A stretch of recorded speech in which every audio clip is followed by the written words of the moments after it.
You're watching BCTV. We're all about Branford.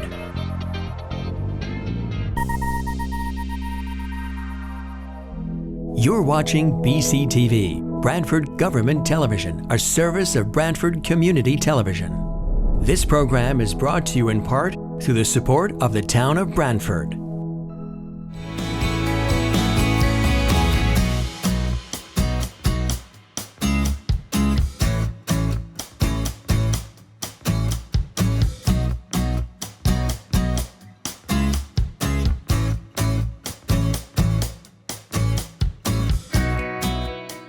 Good evening. My name is Peter Basserman, Chairman of the Branford Inland Wetland Commission.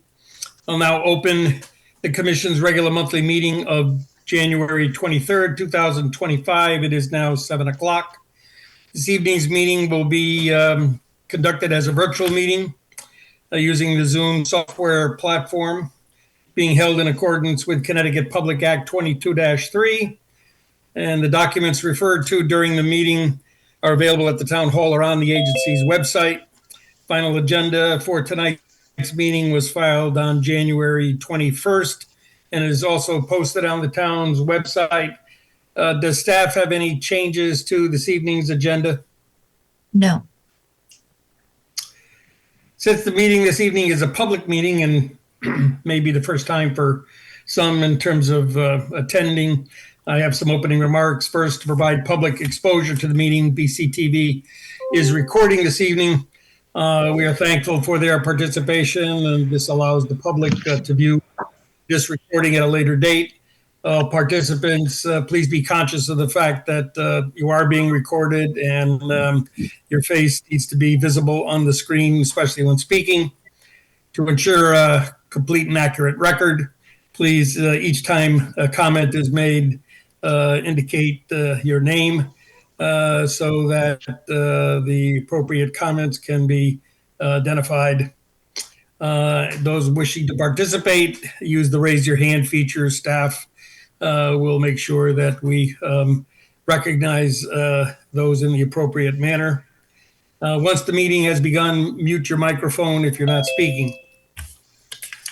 As a reminder, any participant that needs to leave during the meeting, please indicate such so that we can determine who was on the call when various items were discussed. And if a commissioner needs to recuse themselves, please blank the screen, go dark, so there's no confusion as to who participated and who didn't. I'll take a roll call now of the commissioners. Commissioner Gokowski. Commissioner Gokowski, present. Commissioner Begeman. Commissioner Begeman, present.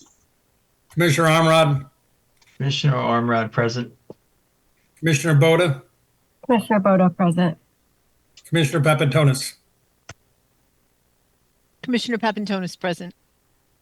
And we have with us staff, Jamie Ann Frederick. Present, although my video will not be working tonight, apparently. Okay. And Kitty Blanchett. Present. My video is working tonight, so. 1 out of 2. Okay.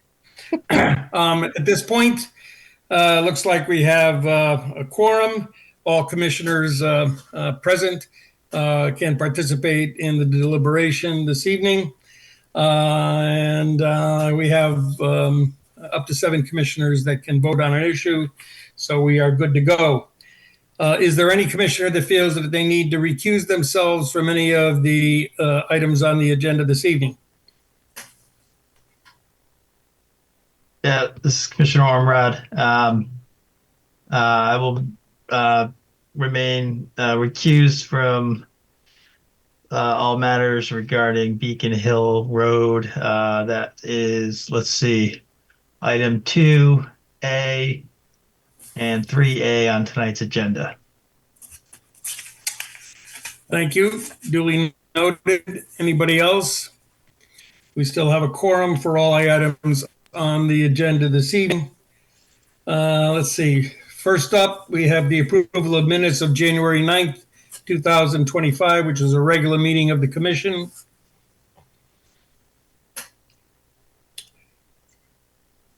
This is Commissioner Begeman. I have some comments on the minutes. I'm not making a proposal or a motion that we approve them.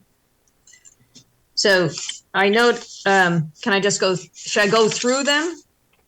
It would be good because we've gone through this before and then had an amendment and approved them at the following meeting. So let's Okay. get that on the record. Inland Wetland Associate Katie Blanchett, just make sure you go slowly so I can accurately document everything. So I can make the proposed changes. Thank you. So on page 2 of the minutes, somewhere, some of the things are captured in the minutes and some aren't. And one of the things that I thought was important to capture in the minutes was that George Logan thought that July and August would be the best time for excavation of the wetland area.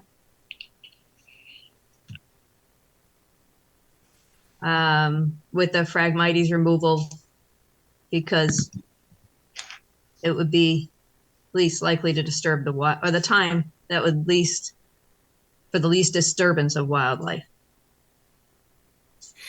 Noted. Okay. This is a question. I wasn't sure whether the same thing was done for the time for blasting. I don't know if we had a time that was stated during the meeting for when would be best for wildlife for blasting. He didn't specify a timeline. He said that they would time it so that nesting birds would not be disturbed. But he didn't give mid-November or mid-October. He just said so that nesting birds weren't or as least disturbed as possible. If that makes sense. Yeah, so I don't know if it's important to note that in the written minutes. It's hard. Some things get written down, some things don't. So I was just trying to think of the things that I would want. That's fine. I can include that. No problem. Okay. And the third thing had to do with about halfway down the page, the discussion on slopes and retaining walls, along with other design elements such as the pickleball court. And I just want to put in there that the question was whether that surface was pervious or impervious. And I don't believe we got an answer. I think that Mr. Georgina said that he wasn't sure how it had been stated. So he said that he calculated it as impervious. Impervious. Okay. Yeah, Jamie Frederick and the wetland agent. As I recall, he wasn't sure what the surface would actually be, but for stormwater calculations, he calculated it as though it would be impervious. Okay. Further down, just a minor correction. Jamie Flynn is the past president of Friends of the Farm River Estuary, so I wanted to make sure that was corrected.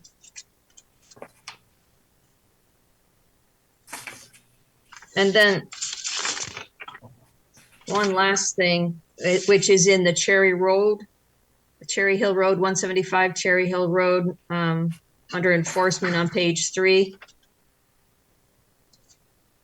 About halfway through that paragraph, Mr. Georgina indicated they had not had a chance to do that document. And I don't think it's written in here. And I thought that we had decided that he was going to submit that document to the inland wetlands agent. So I thought that should be noted.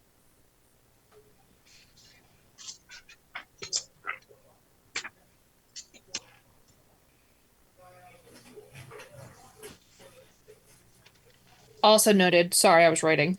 That's okay.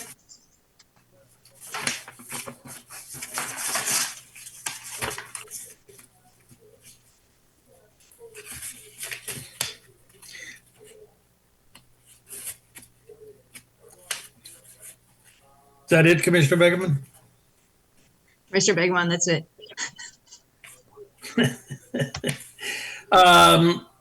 Does any commissioner have any issues with those changes? All right. Why don't we table then the approval of the minutes of January 9th until the next regularly scheduled meeting? Okay.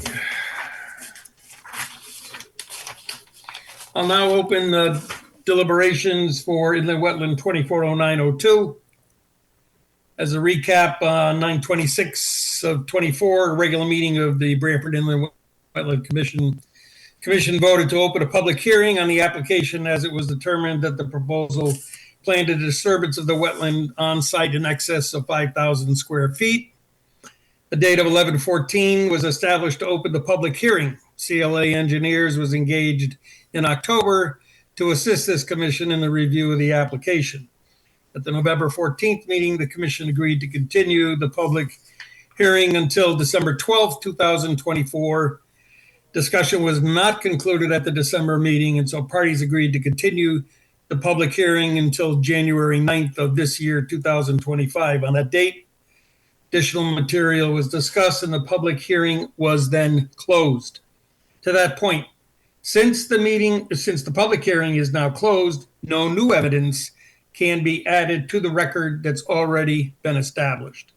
Evidence needs to be evaluated and is restricted to that which is included on the exhibit list.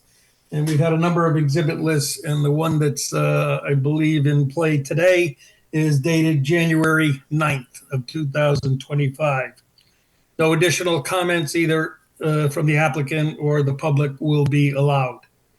Commissioners that are seated for the application are required to be fair and independent, not predisposed to any outcome. Commission must decide the merit of the application from the facts as they appear on the record, from their own personal observation and technical expertise, and from the expertise of outside consultants hired to assist the commission in assessing the application. Permit decisions must be concluded within timeframes specified by Connecticut statutes and our regulations. It's been the practice of this commission, when the submitted application resulted in a public hearing, that the commission review the criteria laid out in section 10.2 of our regulations as a guide for the assessment, identifying particular areas for discussion and provide recommendations to staff to prepare a document so that the commission can vote on the recommendations at a date to be determined. And to that point regarding the date, Jamie, can you just refresh us on the timeframes associated with 240902? Jamie Frederick and the Wetland Agent. So after the public hearing is closed, the commission has 35 days to make a decision. Unfortunately, our next meeting is 36 days. So to continue deliberations, the commission would need to schedule a special meeting. I would tentatively recommend February 6th, as it's a Thursday, and it should provide enough time for staff to draft something and have it looked at by town council. But open to other suggestions and recommendations if that date doesn't work for commissioners.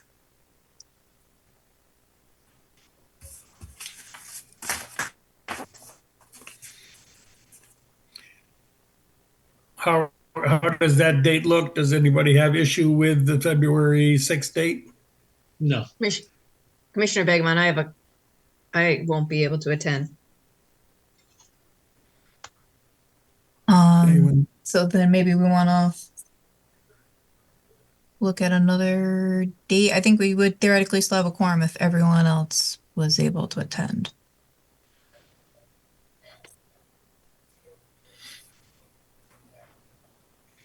Well, why don't we go forward with that as a date that we would review and see how the discussion goes this evening and whether we need to revisit that at the end of the meeting, unless somebody wants to suggest something different at this point. This is Commissioner Boda. Just first one comment. I did watch the video of the last 15 minutes from the previous meeting, so I'm caught up. Is there no opportunity to ask the applicant for the extension to the meeting on the 13th? That is another possibility. If the commission would like to request an extension, we do have time available should the applicant be willing to grant that extension. Yeah, I mean, it seems, you know, if we have a meeting on the 13th and we have a meeting on the 27th, it would be hard pressed to get me to a third meeting in the month, even if it's a short one.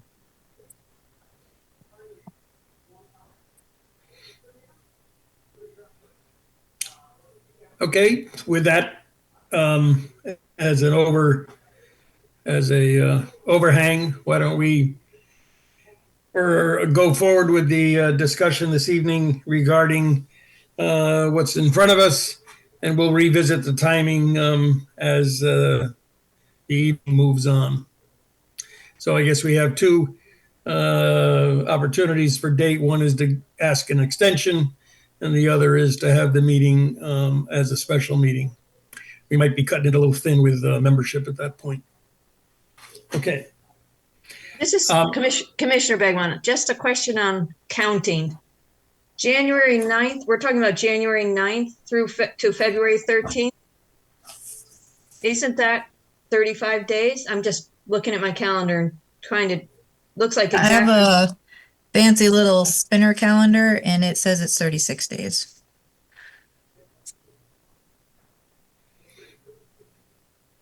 Okay.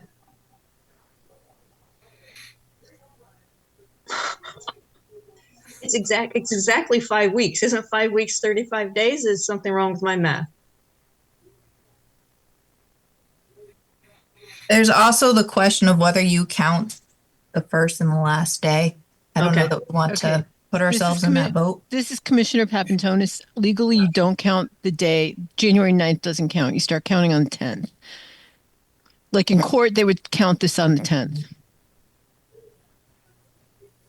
Yeah, let's not put ourselves against the wall for the sake of a day.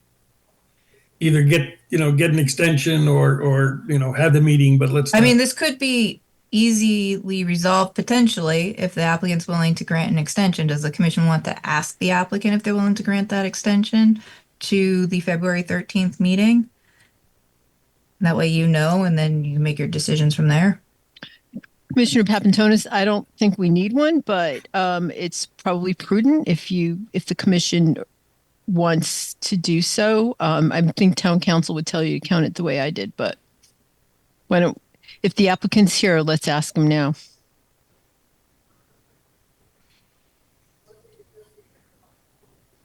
Doug Anderson for Beacon Hill LLC. So you just explained to me, you guys, what's that timing? What's the delta in the timing on that? Is it just a week before versus a week after? Is that what we're asking? So the question is whether we have enough time, debatably, to continue to the February 13th meeting, or if we would have to have a special meeting by February 12th. So the delta time difference would be 1 day, conceivably, in what the commission could schedule versus what they're requesting. Yeah, listen, that's fine. I mean, if it's a day, that's really irrelevant at this point. So if it has to go to the next meeting, then and that meets the timeline, then yeah, then we're in agreement with that. Okay. I'm sure Thank you for that. Appreciates that, and if you could just send me an email confirming that, that would be much appreciated. Yep, I'll do that right now. Commissioner Papantonis, I just want to point out that February 12th is a state holiday also, which makes it not usually count, but I think I don't think applicant that factors in, but I mean, yeah.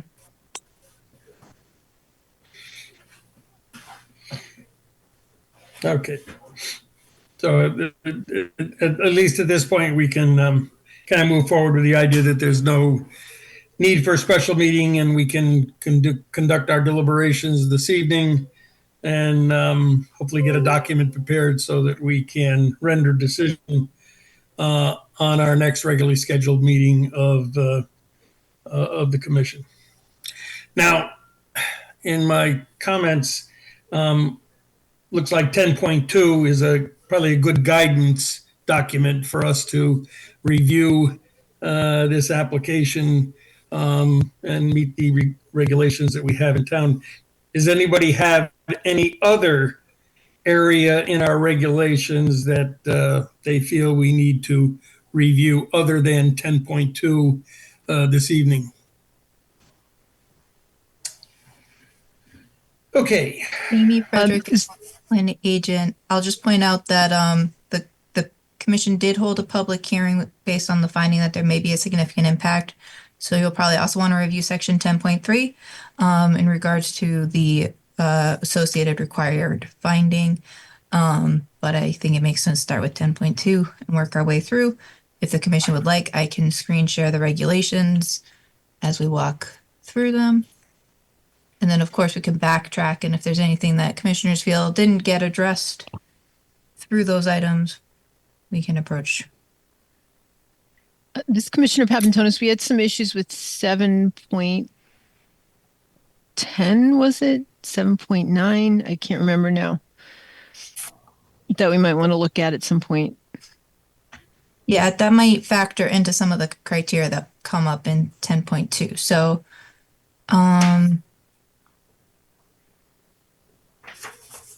and possibly even 10.3. So I know what you're talking about, yeah. you're going to go ahead and screen share, Jamie?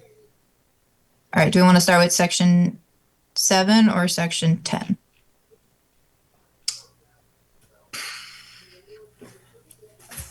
Let me see, was 7 point what, 7.10? Was it the compliance with the mitigation requirements that you were referencing, Commissioner Papantonis? Yes. So we'll start there. And then we'll what was 7.9, 7.10, something like somewhere around there.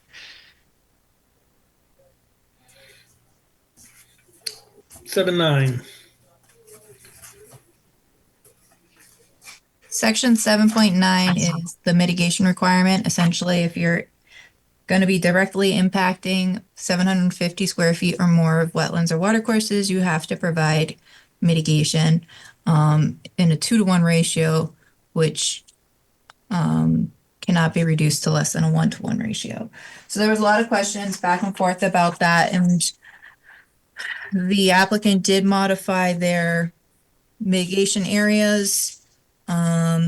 Essentially, the final numbers came out as a total impact of 9,673 square feet of impact, including both temporary and permanent. And they're proposing 19,063 square feet of wetland enhancement, restoration, and creation. So they do meet the 2-to-1 requirement. A little bit of rounding involved, but they do meet that 2-to-1 requirement.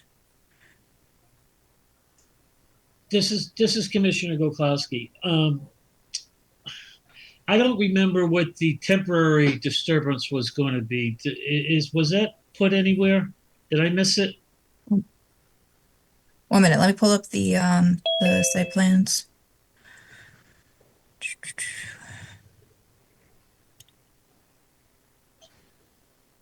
Okay.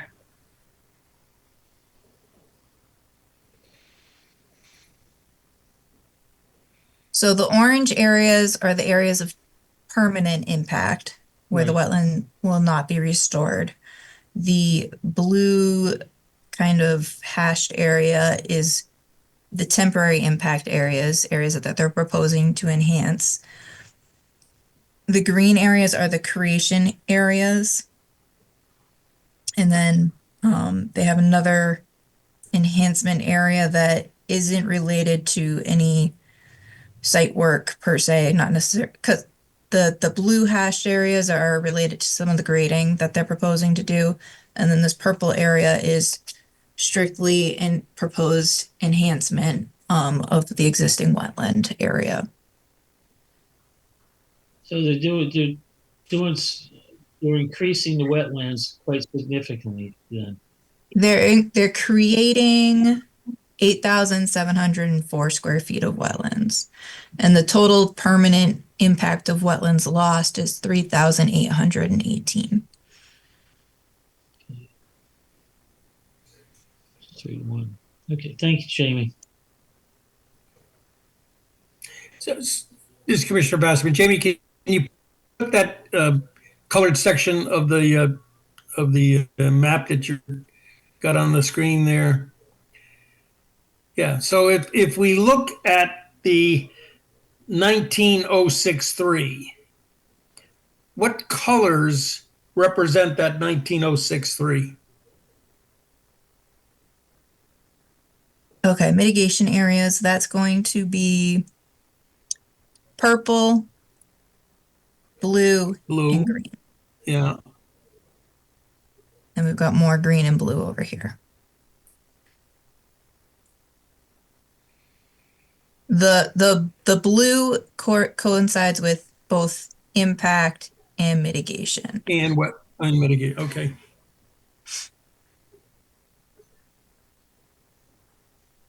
And, and the only shaded area on the blue, which is the grading, is uh, uh, is where building 4 is. I'll jump down to the grading plan real quick. So here you can see that in this area of where the blue area is temporary impact and enhancement, they're proposing to alter the grade in the area of the blue section, but not the purple section. And if I scroll over to the other side, you'll see the same thing. They're regrading so that the basin and surrounding areas are graded kind of uniformly to convey water. Gotcha, okay. So we go back to what, this is Commissioner Bass, we go back to 79A, and they get a check mark for having met the 2-to-1 requirement. Ultimately, that's up to the commission to determine, but I think that they have demonstrated, an attempt to create the best 2-to-1 mitigation that they can, given particularly where they were starting with the application when it was first submitted. And I do think that the numbers we have now are reflective with past practice. And they do have, so it says compensation measures should be considered in the following order of priority. 1, restore pre-existing wetland or water course, which is something that they've looked to do. 2, enhance degraded wetland or water course to improve functions and values they provide. And 3, create productive wetlands or water course resources. And those 3 criteria and their order come directly from the state statutes. So I think that they took that into consideration in their proposal. Mm-hmm.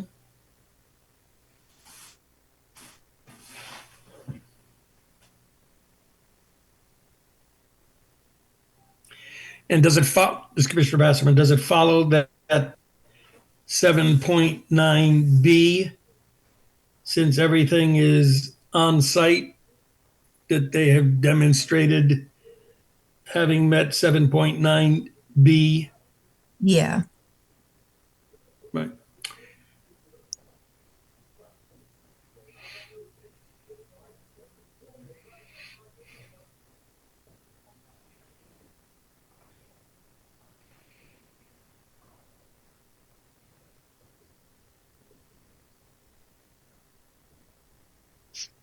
This is Commissioner Basserman. Jamie, when it says habitat in 79C, are we talking about plants in this case?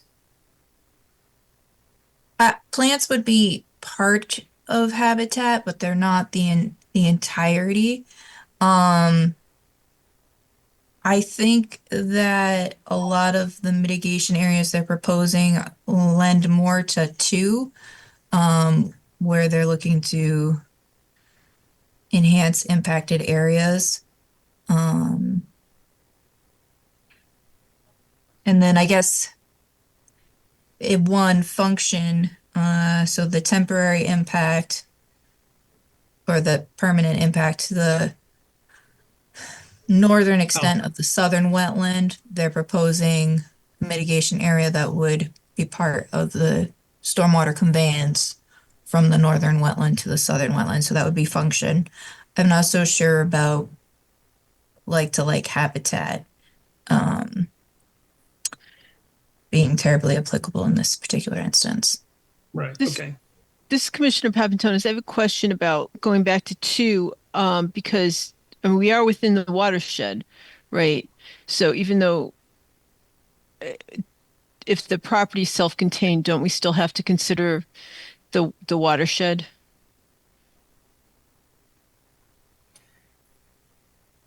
This is Commissioner Basserman, but all of their mitigation work is being done within the application site that they have before us. They're not going outside the boundary of the site, are they? Yeah, no, it's all within the same site, and then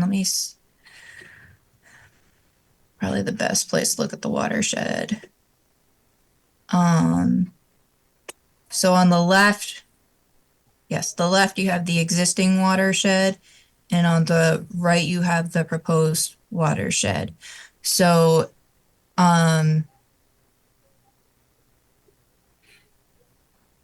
for the most part, the water draining ultimately through the site, it is conveying the same way. There's a little bit of difference in the northeast portion of the site as far as what would convey out to Rose Hill Road. But the water flow through the site is maintaining, by and large, very similar drainage patterns. There's breaking it up into smaller areas because of the stormwater system, kind of bisecting and conveying the stormwater in the central portion of the site.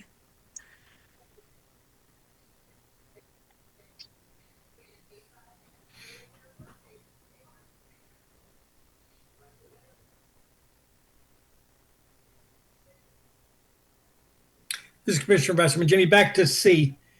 If the wetland that we were dealing with was not so compromised and it was a functioning wetland, is that more likely where C1 would apply?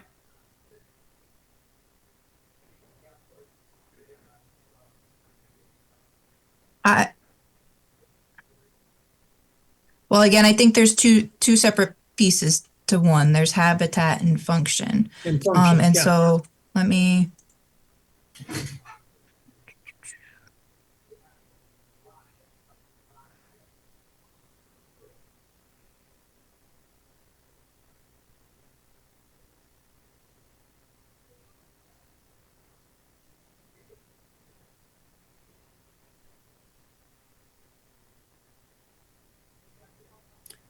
This is Commissioner Basserman. Is this Exhibit 8? This is Exhibit 8, yes. Yeah, so this is a summary of the functions and values. So you can see, so P indicates that it's a primary function, yet Y indicates it's a secondary function or a function that is present, and N is the function is not appreciably present or that it's absent. So it does identify wildlife habitat as a function.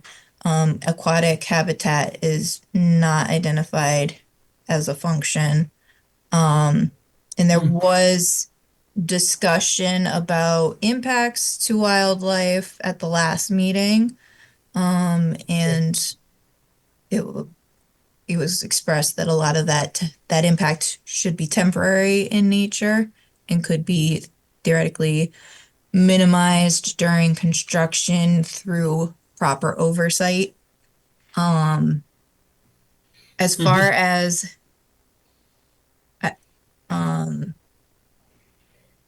like for like habitat, I guess my thought is particularly with the enhancement area in the northern wetland, they're looking to excavate to essentially hopefully remove the Phragmites population and establish more of a wet, a flooded area, which would change the habitat type. So it's not that they're removing habitat, but it's not really like for like habitat. Arguably, some of the creation they're doing on the edges of the wetland might be considered more like for like. So I don't think that the focus of their mitigation was like for like habitat per se. Mhm. If, but, Yep. Okay. and I do think they were looking to keep some of these functions available though. If not necessarily maintaining the same habitat, maintaining the functions that the wetland areas provide.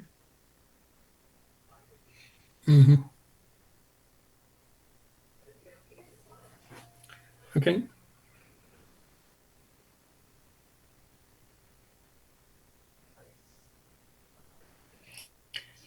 Commissioner Bassman, anybody else have issues with 7(9) A through D?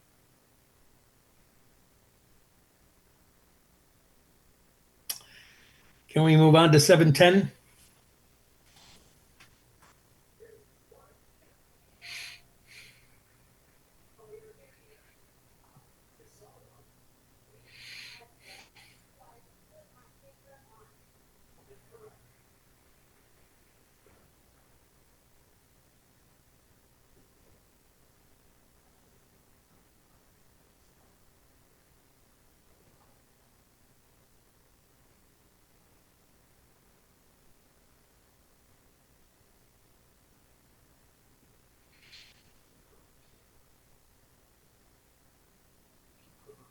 This is Commissioner Basserman.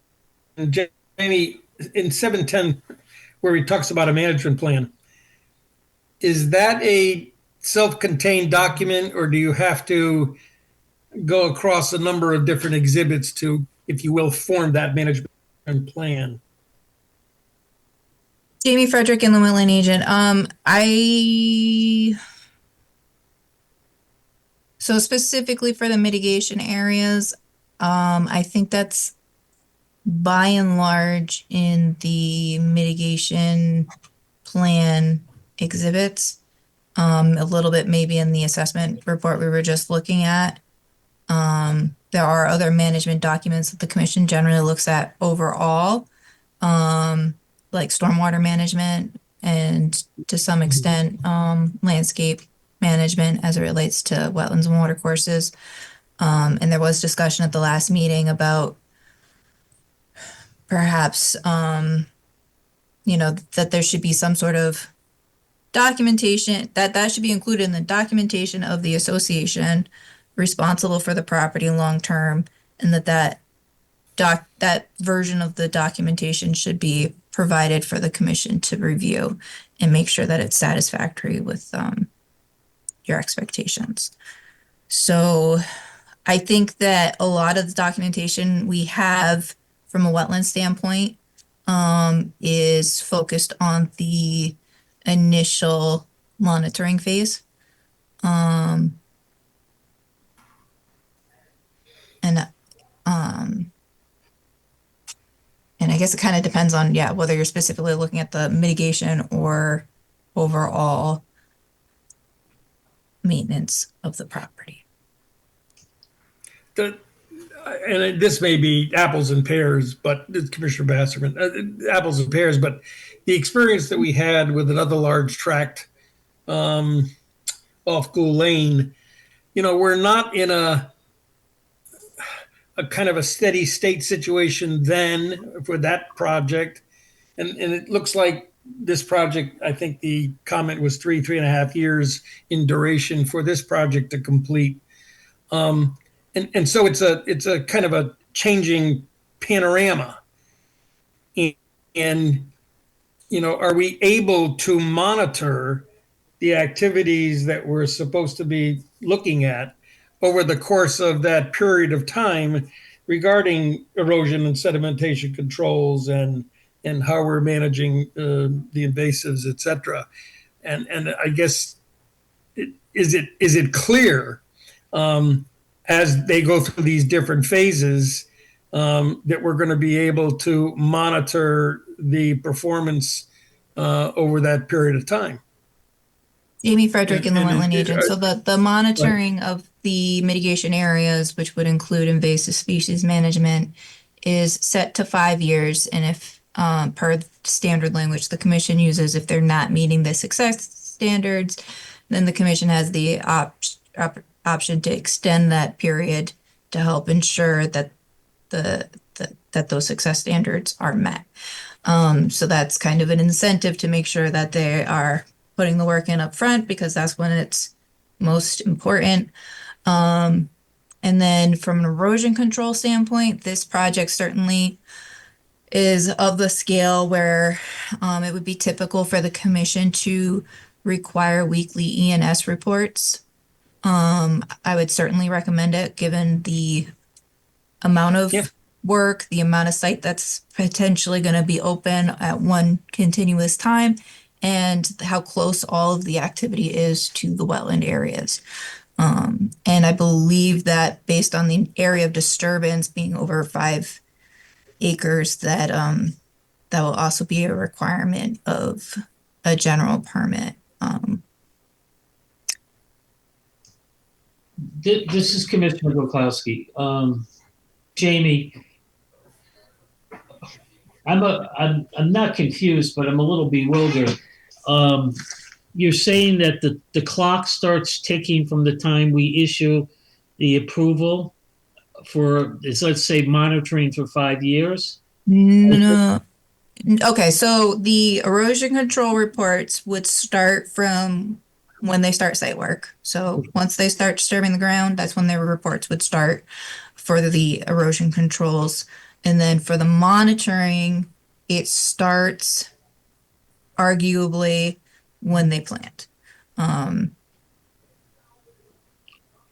But when does the 5 year kick into play? Does it kick in after a certificate of occupancy is issued on the property?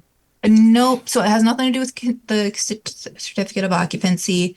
So let's see if the first year of monitoring shall be the first year that the compensation areas have been through a full growing season after completion of planting. So that basically, a growing season will start no later than March 31st. So if they plant after March 31st, it would be the following year. That would be year 1. And then they would do 2 reports that first year, and then 1 report years 2 through 5. But if this project is going to go for 3.5 years, and they're going to be doing some disturbance, they're not going to be, the plantings that are supposed to take place probably won't really take place until the final phase of the construction is completed on the property, or the site work is completed. So per their phased plan, they are proposing to start by creating the site access. Okay. There's currently a site access. They're looking to establish the permanent site access. That's phase 1, and kind of getting some rough grading and staging areas developed.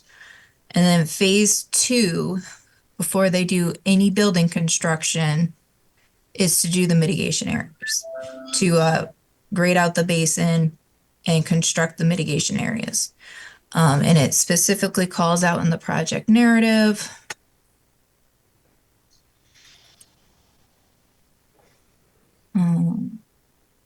Phase 2 has one major consideration for timing, as phase 2 involves the construction of the land bridge, stormwater basin, and wetland areas within the existing valley. This phase should be undertaken during Connecticut's dry season, as this will minimize the potential for major storm interactions and allow for fall wetland planting and late season grass establishment. So their construction sequence calls for this to be as close to the front of the project as is really kind of feasible. And I think that it's important that, this is what they're saying they're going to do, and this is how the commission would expect it to be implemented, right? So any deviation from that would be a deviation from the permit and would require the commission's review and approval. And, there's nothing to say the commission would be okay with that being changed. that would have to be a request, and the commission would have to determine whether that could be a modification or if that would require a new permit. So what the commission's being asked to approve through this application would have the mitigation areas established before any of the buildings were even starting to be constructed. So it would be, so say they do the mitigation and then they have like another 3 years of construction, they would have monitoring reports going on through that construction period, and then they would likely still have a year or two, based on the time frame outlined, where they would be doing reports potentially once site work is done. Okay. This is Commissioner Goklowski. Am I able to ask Doug Anderson a question? No. No. Okay. Jamie, this is Commissioner Bass, Jamie, in terms of the mitigation work, I mean, this is not too dissimilar from what we, experienced with the Gould Lane project. How often would you be getting monitoring reports on the mitigation performance while construction was going on the rest of the site with buildings and such? All right. Jamie Frederick and the wetland agent.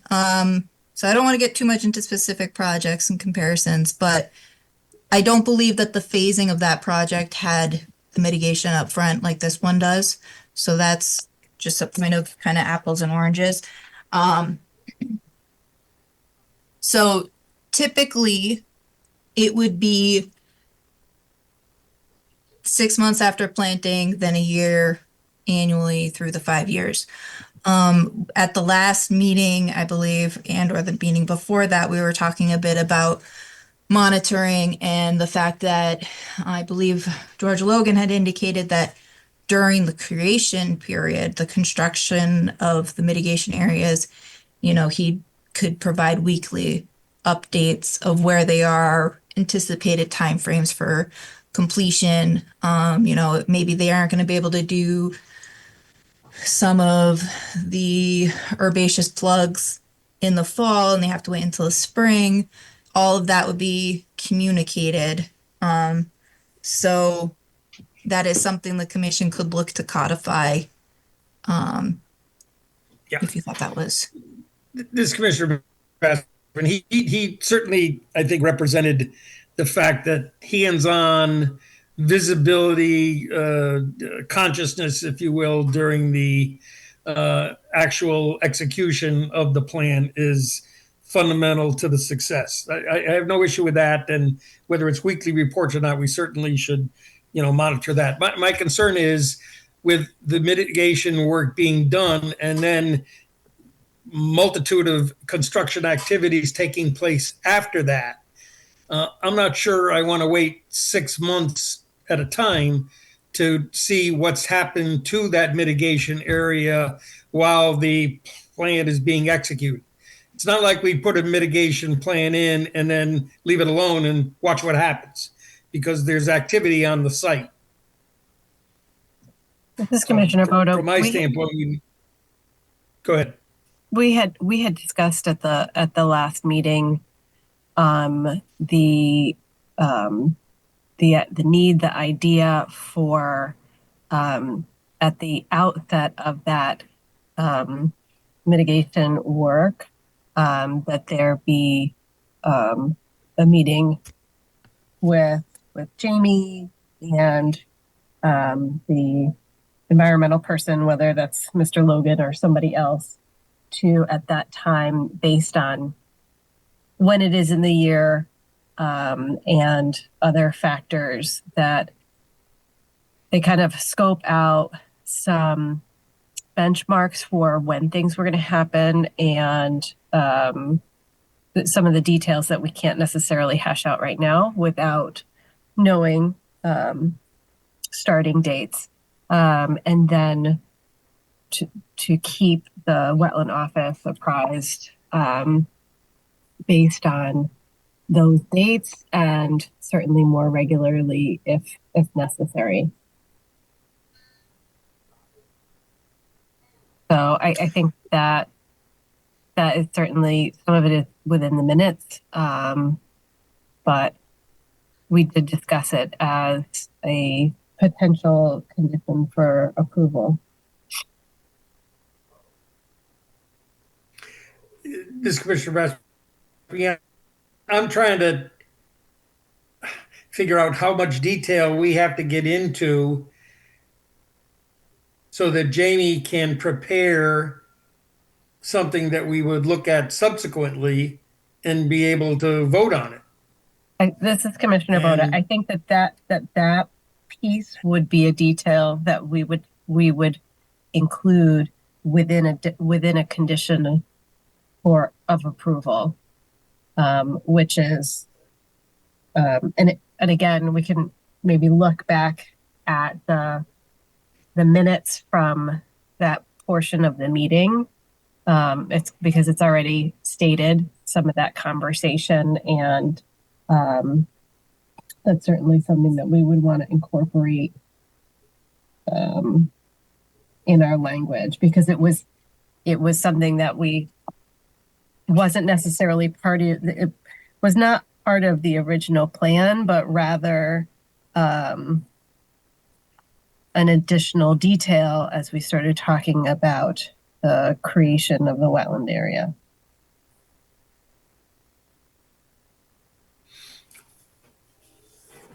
This Commissioner Bassamy, I have no problem with that recollection, but my concern was that was concentrating on the actual execution of the mitigation activity, the plugs and all of the associated activity associated with creating the wetland and then monitoring its success. I guess I would think that the monitoring during the early stages of that work would be more frequent than a year or a year and a half afterwards. And so it was, what's the specificity of how long do we want to get, face-to-face meetings, weekly or monthly reports versus quarterly reports? And did we need to debate that tonight, or is that something that staff can do as they prepare the document for us to review at the subsequent meeting?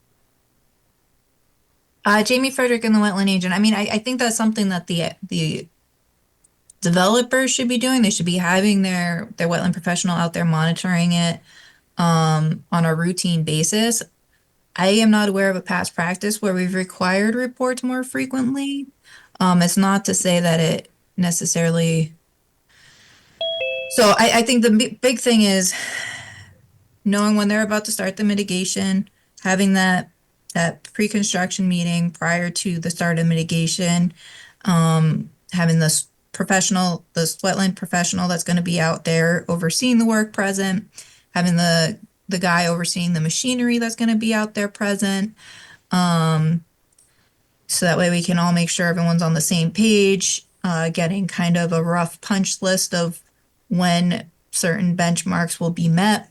And maybe and I think at that point, maybe establishing check-in time. So say they are planting in the fall, then there's going to need to be another check-in in the spring when they finish the plantings.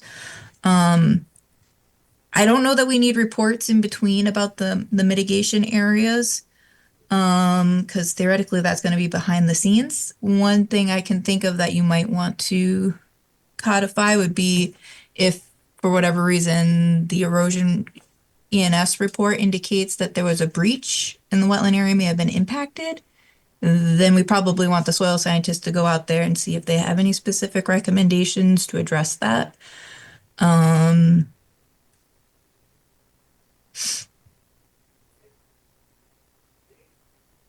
Otherwise, I'd be open to suggestions because I'm not sure what else to recommend.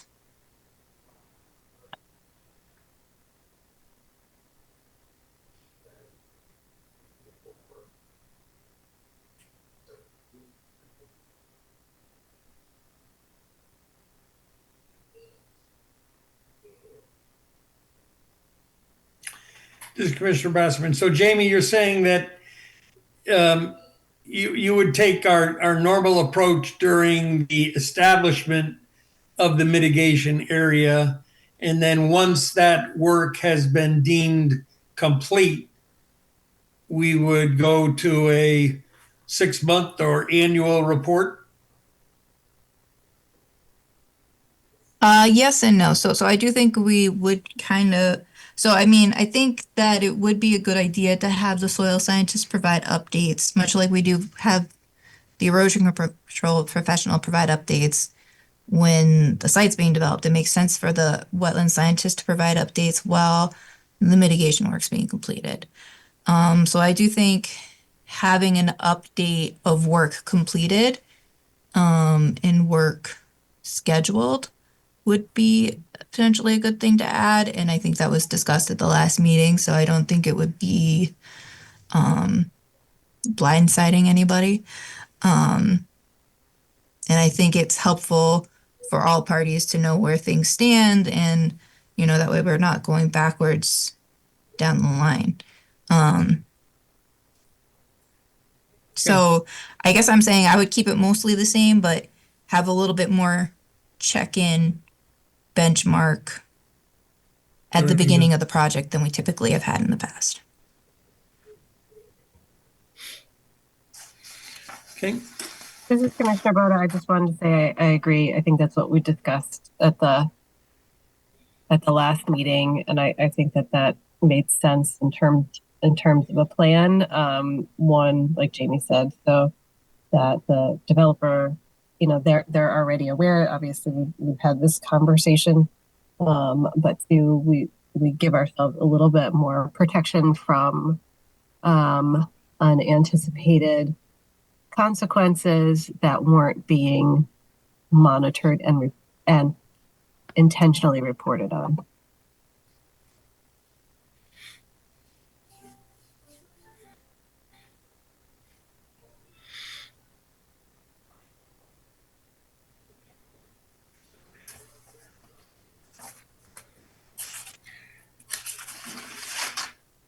Does that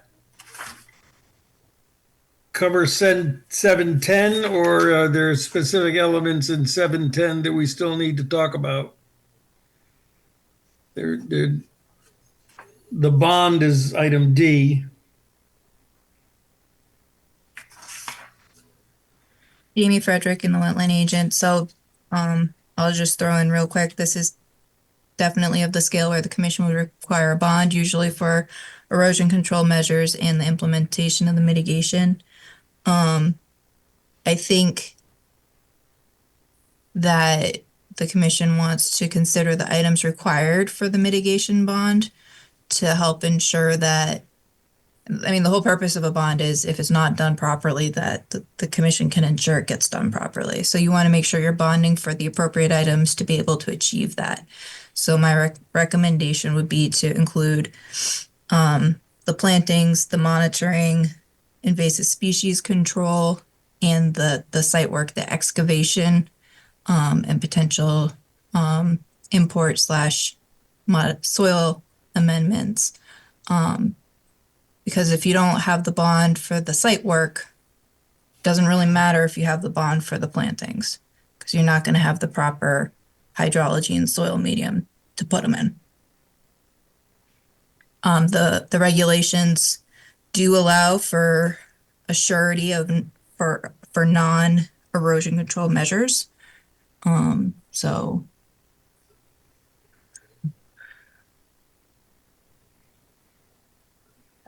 yeah.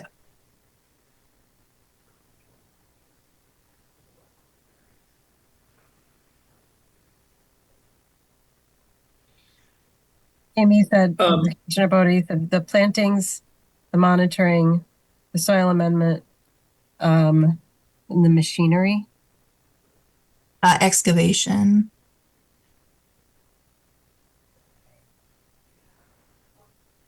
And I don't know if you have invasive species management in there. I think I said monitoring, but management.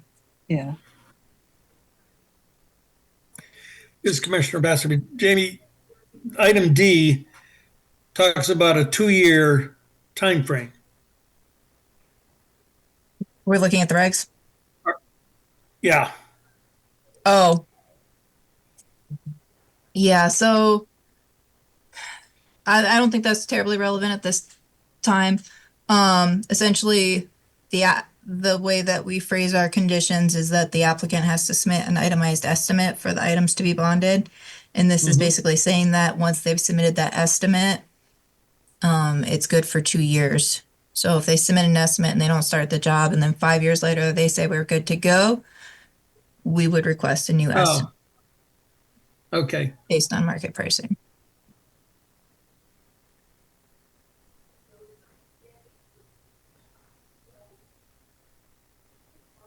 On the date of the Essentially, meeting. like if they had submitted the bond, a bond okay. estimate back in 2009 for that previous permit Right. that's in place, it would not mean much in today's dollars.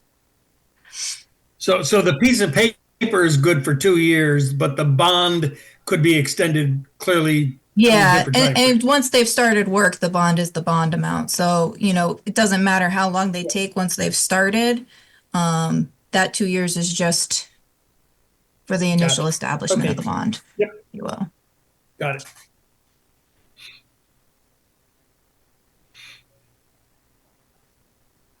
Not to say halfway through the project, they have to reassess their bond amount.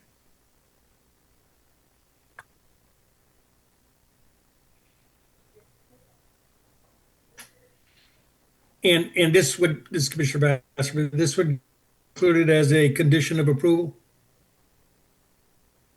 Yeah, I would recommend that as a condition of approval. Mhm. Okay. Anything else on section 7?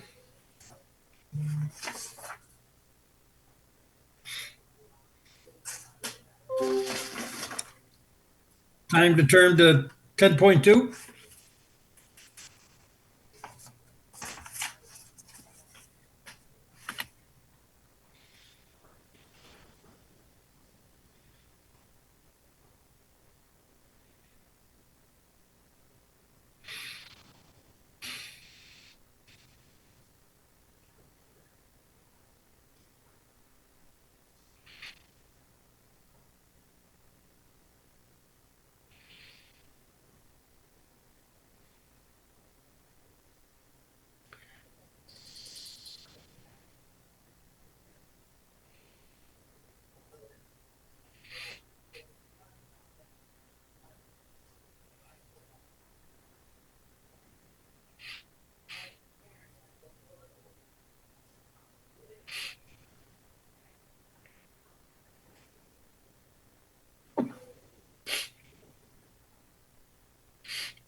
So essentially, criteria for this decision.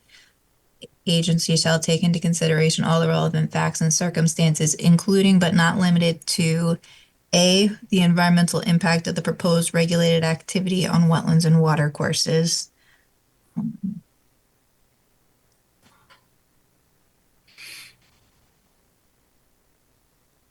So if it would be helpful for this discussion, I can pull up the site plan that shows the impacts, both temporary, permanent, and proposed mitigation areas. Go to the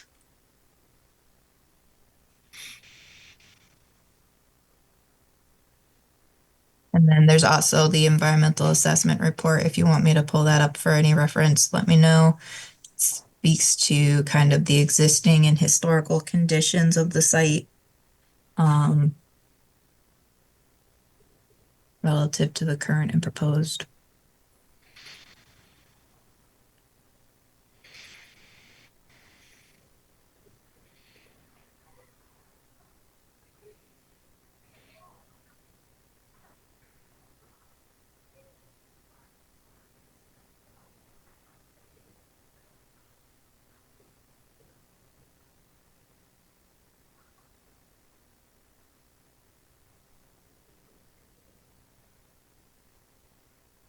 This is Commissioner Besserman. I guess in looking at 10.2A, other than the filling of the wetlands,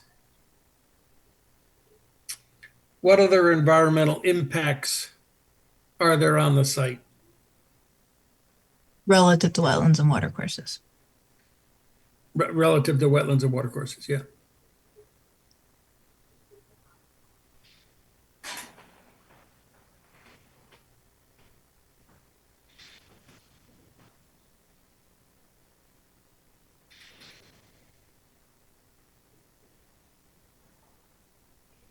Due to the grading and drainage changes, there's some changes in how the water is being conveyed. But as we were looking at earlier, the general conveyance Same. areas are being maintained. And this Commissioner Bassman, even though it's changed, I don't know that there's any evidence on the record that says that there's a negative consequence to those changes in direction, flow, velocity, etc. Yeah, I would also just point out 10.2A doesn't specify positive or negative. No, I understand. Yeah.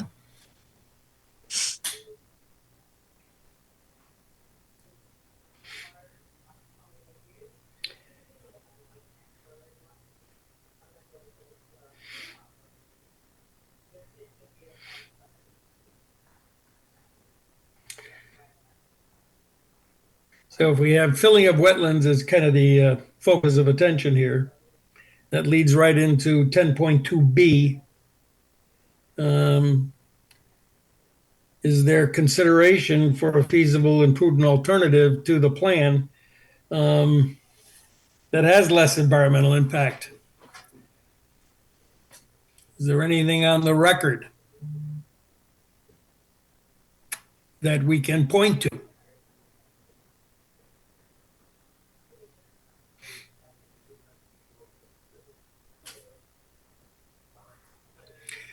We tried, this is Commissioner Batson, we tried moving buildings, we tried separating buildings, changing the cul-de-sac to a T or an L, I can't remember. But I'm not sure on the record that anything stuck. This is Commissioner Papantonis. We had a lot of discussion about Building 4. Commissioner Begum in particular, I think, asked a lot of questions about that building. And I guess my question is, are we required to approve this plan as it's proposed, or are we able to approve it, for example, just as a hypothetical, like without Building 4, which was a big concern for us? I think it's very I problematic. believe they said about Building 4, this is a no-go. I think it would be problematic also from the vantage point that you don't have an alternative grading plan in place or erosion control plan, or even to that end, mitigation plan that would coincide with the potential changes in wetland impact. So to say removal of Building 4 in and of itself leaves a lot of other unanswered questions.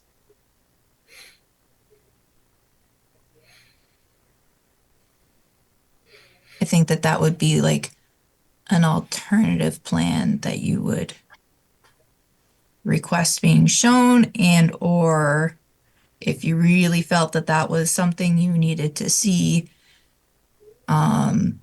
if you felt that was a prudent and feasible alternative, then the commission could deny the application on the grounds of prudent and feasible alternative and specify that as a prudent and feasible alternative that you would like to see. So I will jump just real quick, since we're on that topic, to one moment, Jamie. This is Commissioner Bassman. You just said something I didn't think we could do, because don't we have to, you said deny the application. But so let me just we would read deny section. the application on what grounds? So So this conversation is specifically in regards to the removal of building 4. I think it would be problematic to approve the permit with a condition that removes building 4, because you don't have a site plan that shows what that would look like. So my comment is, if that was rising to the point of concern, that say the argument was that the removal of building 4, commission finds, is a prudent feasible alternative. Section 10.3 of the regulations states, in the case of an application which received a public hearing pursuant to a finding by the agency that the proposed activity may have a significant impact on wetlands and watercourses, a permit shall not be issued unless the agency finds, on the basis of the record, that a feasible and prudent alternative to the proposed activity does not exist. In making this finding, the agency shall consider the facts and circumstances set forth in subsection 10.2 of this section, and this finding and the reasons therefore shall be stated on the record in writing. And then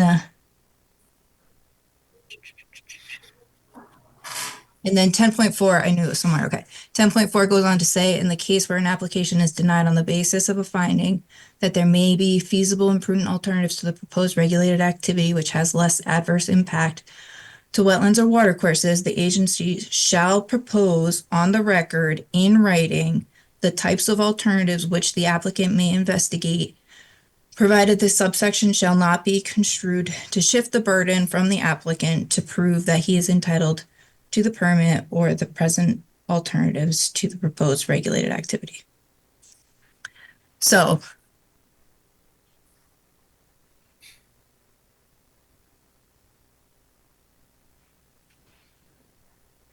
that's my high level comments on building 4. If you have any questions or want to ask me to clarify anything, please let me know. This is Commissioner Goklowski. All the additional site work for the the wetlands to decrease and add and subtract and add and redo is in the area of building 4, and we had a lot of discussions about that. They've increased the wetland size, more than 2 to 1, which is the regulations. So, and I think if I remember correctly, with this, when they were talking about this proposal, that financially and monetarily, if they removed building 4, it would not be feasible for them to go forward with the project because of the costs involved. Jamie Frederick and the wetland agent. There has been a lot of discussion about building 4, a lot of alternatives to accommodate the 22 units requested have been discussed. I think it's also kind of important to keep in mind the commission didn't request specifically an alternative that removed building 4. It didn't indicate that as a not to say it's off the table, but I think that's important to kind of keep in mind. Yeah, and we didn't have anything from the peer review that So pointed the peer us review with comments relative to the prudent and feasible alternative analysis was, let's see, let me pull it up.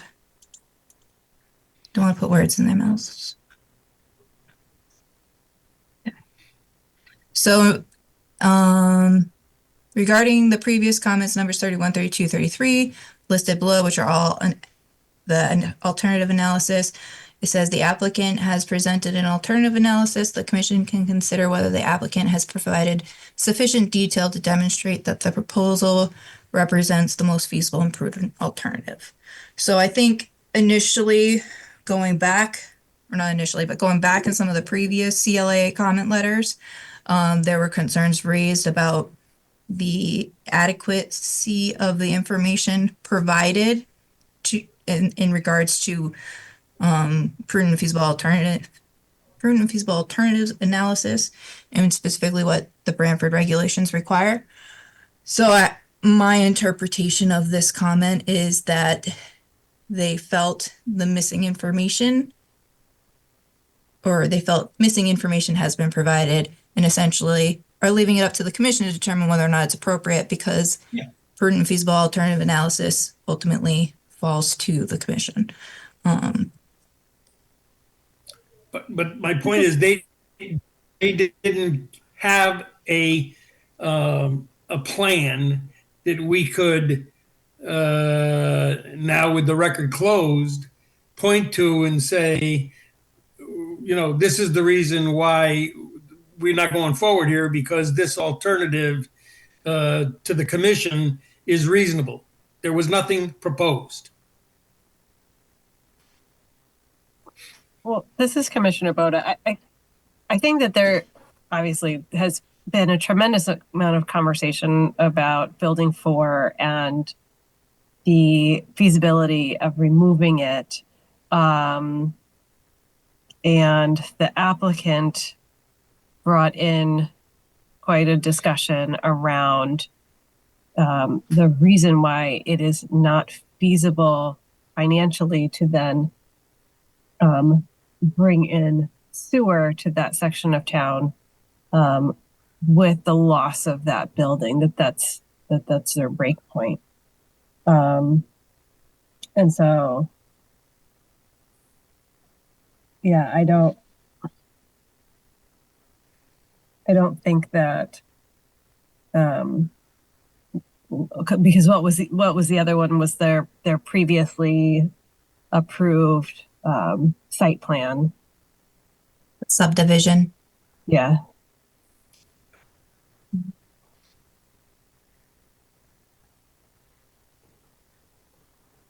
See if I pick the right one. So yeah, I think that as to really boil down the argument with the 10 lot subdivision is they're arguing they need 22 units now. 10 lots is less than 22. So it's more of a financial burden for that sewer access. I am screen sharing, right? Yes. Yes. And then also, let's see if I can pull up the right one again. Can I be extra lucky? Okay. No, I can't be. Bear with me 1 minute.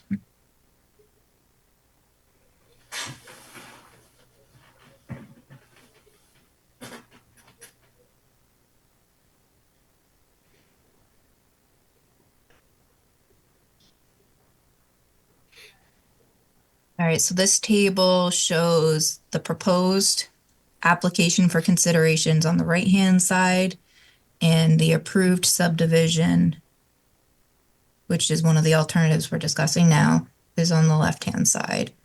And they're showing the total area of proposed disturbance. There's a slight increase for the current proposal.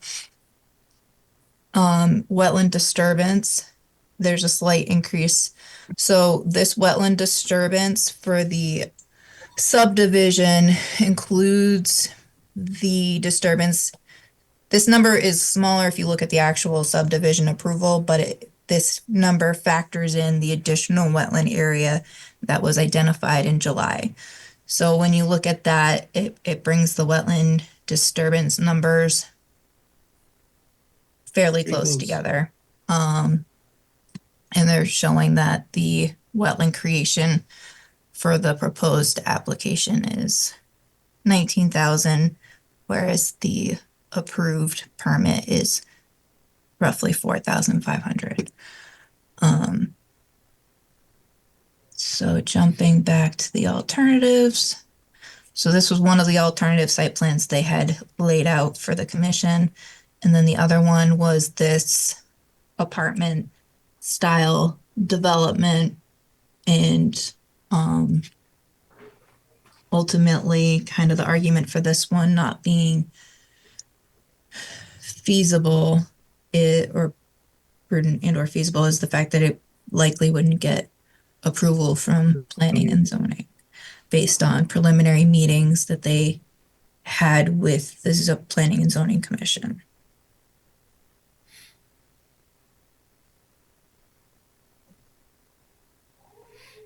This is Commissioner Begemon. I think for me, one of the hard things is having not gone through this kind of process in terms of something that's not considered financially like an alternative that isn't financially feasible, of like why like that building 4 is that it seems to me what we're doing is we're taking somebody's word on that, and maybe that's how we do it with the commission. I don't know, but I think that that's part of what's hard, right? Is that a developer saying that it's not financially feasible. We can't do the sewers unless, you know, we have a certain amount of houses. And so maybe that is how we handle things. I don't know, but I think that that's a little bit hard, that there aren't financially, like we weren't given financially an estimate. You know, it's like, here, this is what we expect to make from the buildings. This is what it's going to cost to develop it. If we don't do this house, this is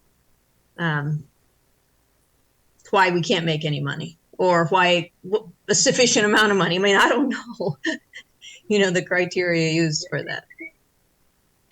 This is Commissioner Papantonis. We didn't put anything on the record that said that you could remove building 4 and get this job done with the sewers. You know, in other words, if we were having this conversation 6 months ago, maybe we would have gotten an expert to be able to weigh in on that. But we're at the point where that didn't happen. Well, this Commissioner Papantonis, first of all, that, you know, the whole argument, all it was argument about we can't do it unless there's 22 units, because we, as Commissioner Begeman said, we haven't seen any hard numbers. But 6 months ago, they had a different application that they then withdrew, and are piggybacking on the withdrawn application with a new application. And, you know, building 4 has always been an issue for this commission. We've raised a lot of had a lot of questions about it, and the answer is just, well, we need building 4, we can't make it work. But we've never seen any hard numbers. Just argument. This is Commissioner Goklowski. I think in one discussion, I believe the cost, they mentioned something about the cost of the sewer, putting the sewers into the project was over $1 million, like 1.1 or 1.2 million. I remember that number was standing out because it was fairly expensive. And I'm not sure how they're breaking their cost factors down.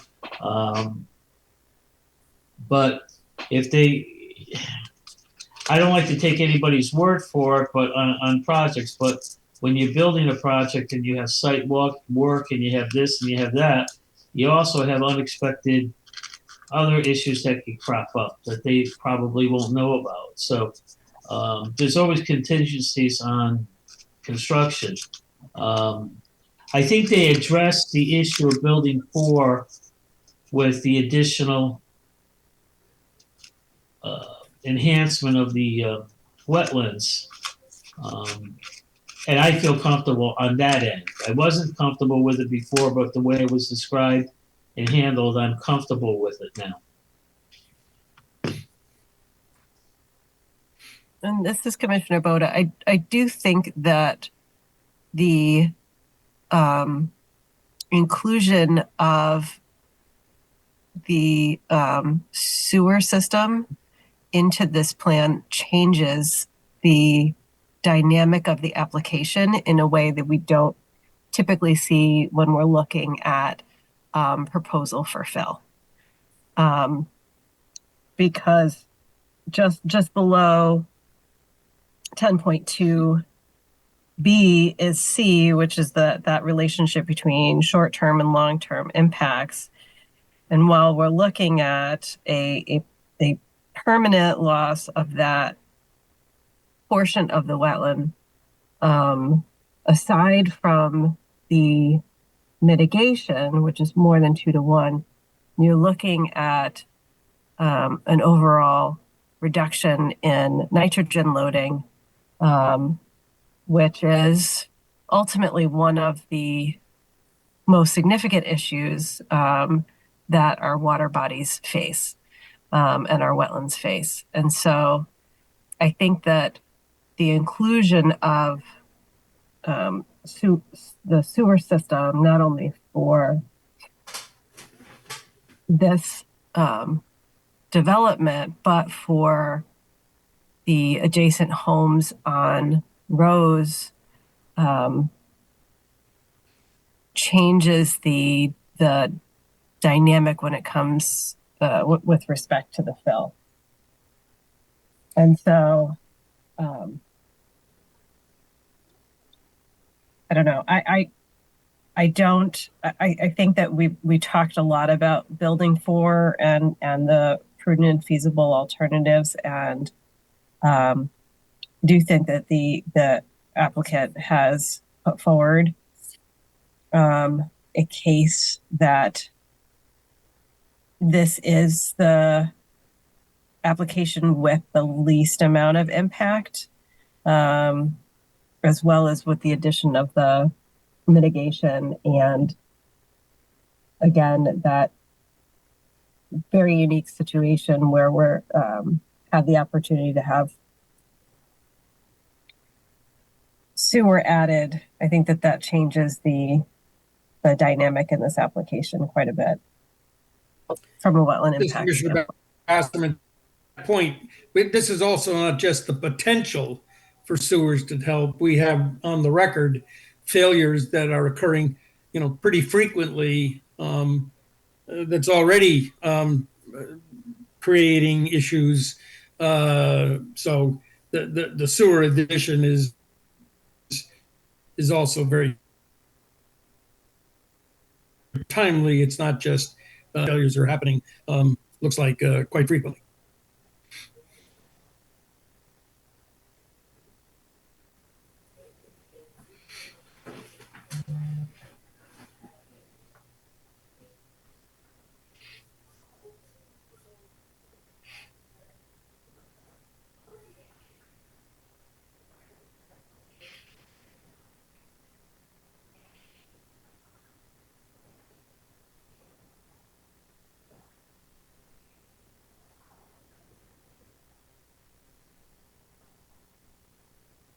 Jamie Frederick and the Wetland Agent, would it be helpful for me to read the definition of feasible and prudent for the commissioners, or are you feeling pretty confident on those definitions as defined by the regulations?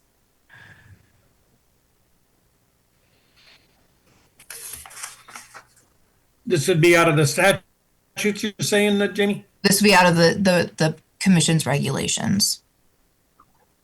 Yeah, well, aren't we in that section now?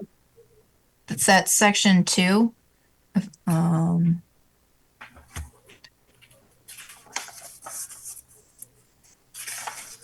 So feasible. Okay. Under the definition, I'm sorry. Feasible means able to be constructed or implemented consistent with sound engineering principles. And prudent means economically and otherwise reasonable in light of the social benefits to be derived from the proposed regulated activities provided. Cost may be considered in deciding what is prudent, and further, provided a mere showing of expense will not necessarily mean an alternative is imprudent.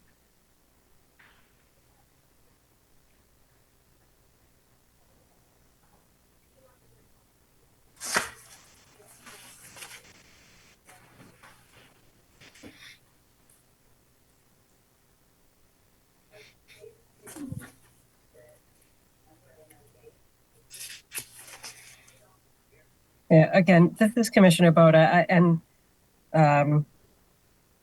I've been on this commission a ridiculously long time, and so I think that you would be pretty hard pressed to find an example where I'm amenable to some fill, but I do think that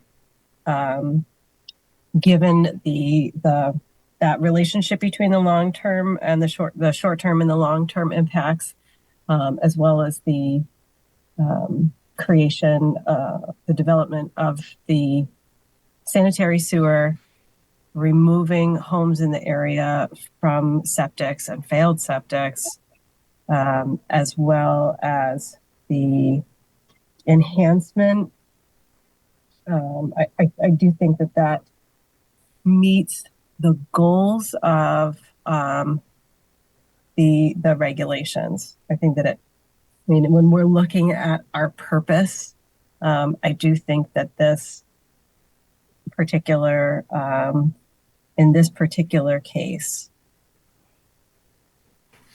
even with the fill, we are meeting the goals of these regulations. So I wanted to offer that.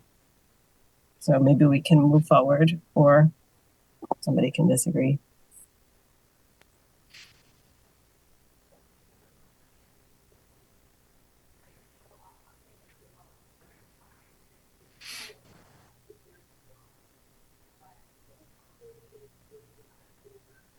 We can always jump back, and I think moving on to the next one might kind of help continue to frame things for commissioners. So D says irreversible and irrevocable loss of wetland or watercourse resources, which would be caused by the proposed regulated activity, including the extent to which such activity would foreclose the future ability to protect, enhance, or restore such resources, and any mitigation measures which may be considered as a condition of issuing a permit for such activity, including but not limited to measures to 1, prevent or minimize pollution or other environmental damage, 2, maintain or enhance existing environmental quality, or 3, in the following order of priority, restore, enhance, and create productive wetland and watercourse resources.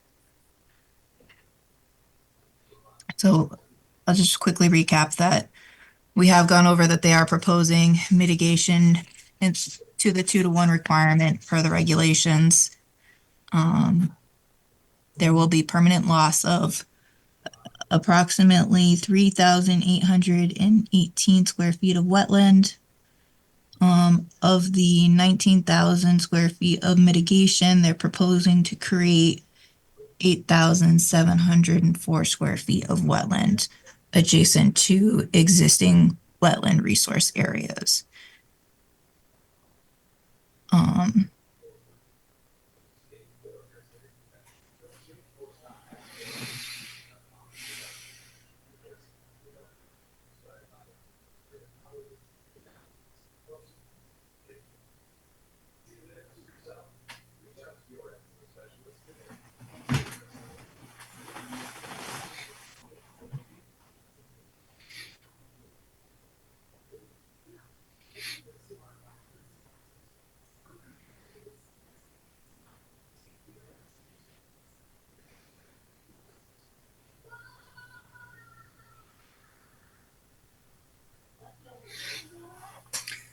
Is Mr. Basserman, and I guess regarding D, to me, what allows this project to maybe go forward is the monitoring and the success of this mitigation activity. And so some of the things that we talked about in the previous section need to occur in order to be able to say with 10.2D that we've taken the reasonable precautions to restore the area and enhance the area, I guess, with 2-to-1 mitigation work. But does it go beyond that?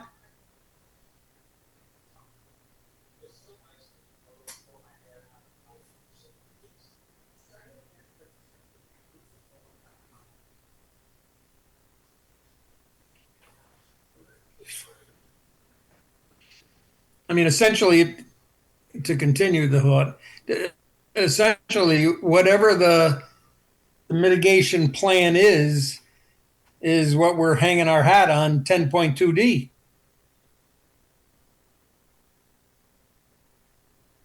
Jamie Frederick and the wetland agent. I think you could also argue that the stormwater management proposed as part of the project would also factor in. So I think kind of what this section is asking you to look at is what's the long-term it's a kind of expanding on the long-term impacts, if you will, of the activity and how it factors into kind of the no net loss stance that the commission takes regarding wetlands. So are the impacts to the wetlands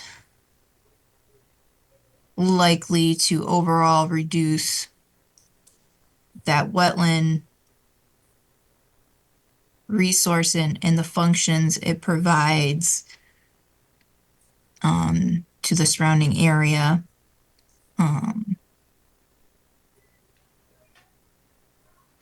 And how are those impacts going to impact the overall quality?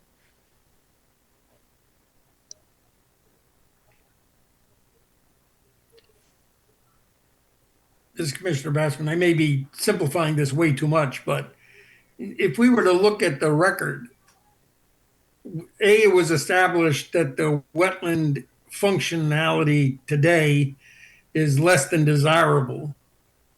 And what's also on the record is the fact that the new restored, enhanced wetland area would be of a higher functioning value. I don't know that we have anything that disputes that.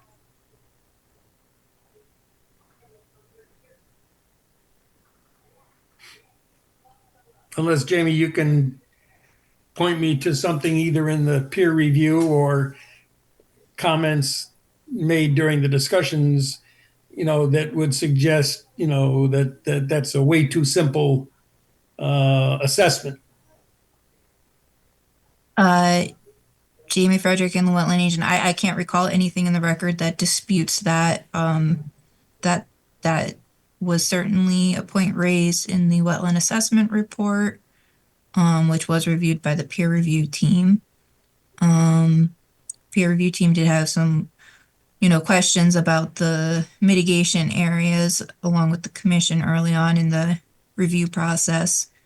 And I think that there was some more consideration provided by the applicant to address those concerns. And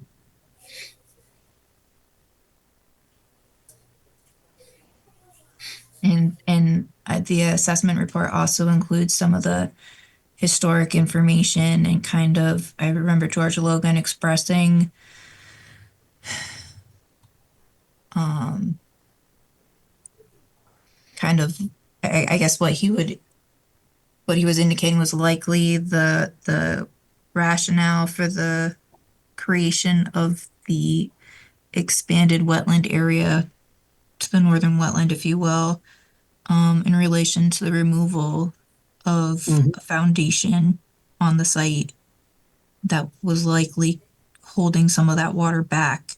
And the removal of the foundation allowed for that hydrology to expand into adjacent areas. And I think there was concern that they're likely during the site inspection where they were investigating the wetland expansion area, there was remnants of that previous site development on site. And I was out there during that investigation and saw that firsthand. There's still chunks of development material out there.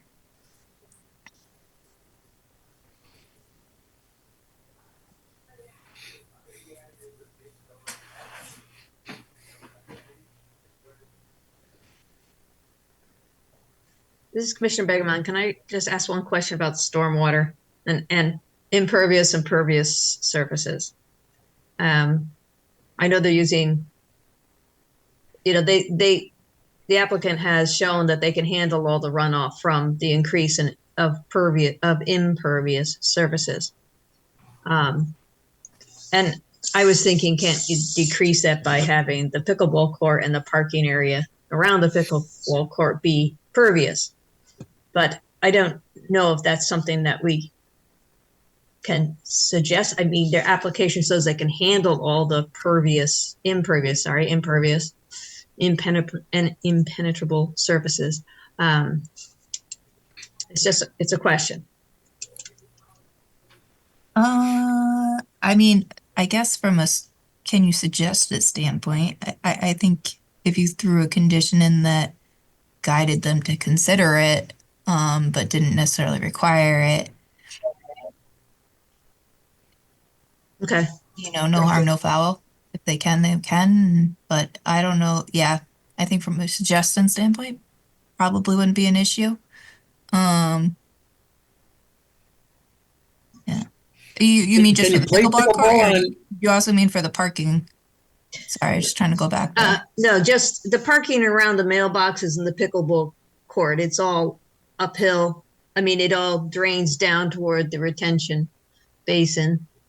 And it just seems to me if you can decrease some of that impervious surface.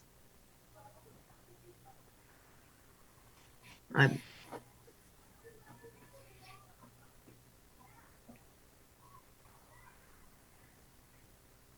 don't know. Can you play pickleball on a pervious surface?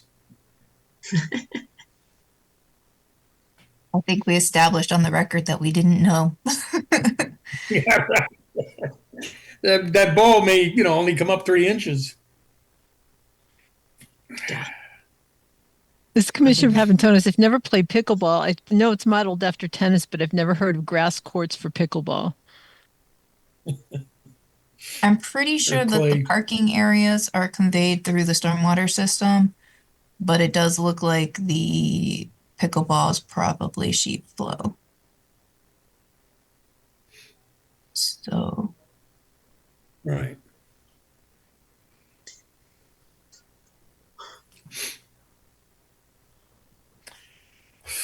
doesn't have to be pickleball.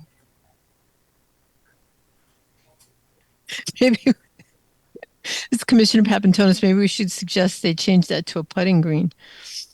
oh, well, then what are they going to put down to maintain the putting green? That was a joke. I'm sorry. Getting punchy.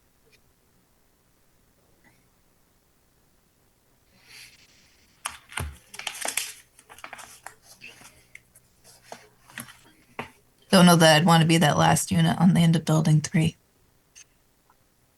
Yeah. This is Commissioner Begemon. Is that something that, I had talked about having, bocce or something like that, but isn't that planning and zoning that would deal with those kind of issues? Our issue is just looking at what they've said is going to be there. And as we've done with swimming pool and decks, talk about pervious surfaces as much as possible. Yeah, I don't think it's appropriate to get into, what type of recreation they're proposing. I think if you had a concern about pervious nature of it, and to the point that it could be addressed, that might be fair game. Again, not requiring it because we don't know if that's feasible. This is Commissioner Basserman, but didn't he also indicate upon Commissioner Begeman's question that they had considered the impervious surface in the calculations Yes. for stormwater management, the retention pond, etc. So it's somewhat of a worst case that they considered in their numbers.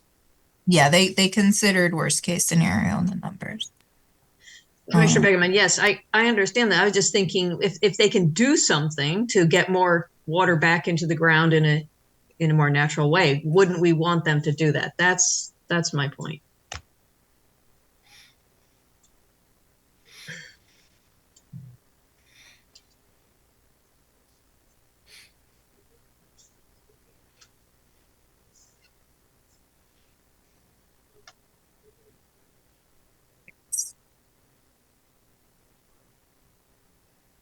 Well, it sounds like requiring it might be a bridge too far. Suggesting it could be incorporated into our final discussion. Yeah, Commissioner Begeman, I'm happy with that.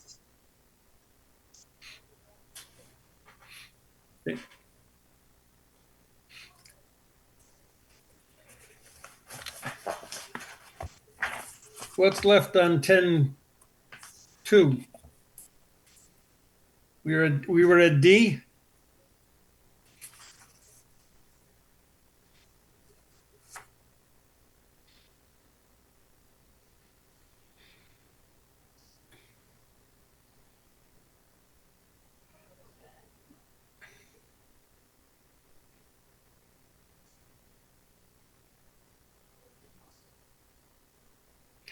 I don't, this Commissioner Bassman, I don't see a lot of an issue with E. F, I think Jamie, you stated that basically water leaving the property is kind of the same old situation as we have today. And F kind Wait a of minute, did we do relates to E? that, right? Did But I'm we, saying E, I didn't see anything with E that, I don't know, I didn't have issue with anything with E, but please feel free if somebody does to raise it now.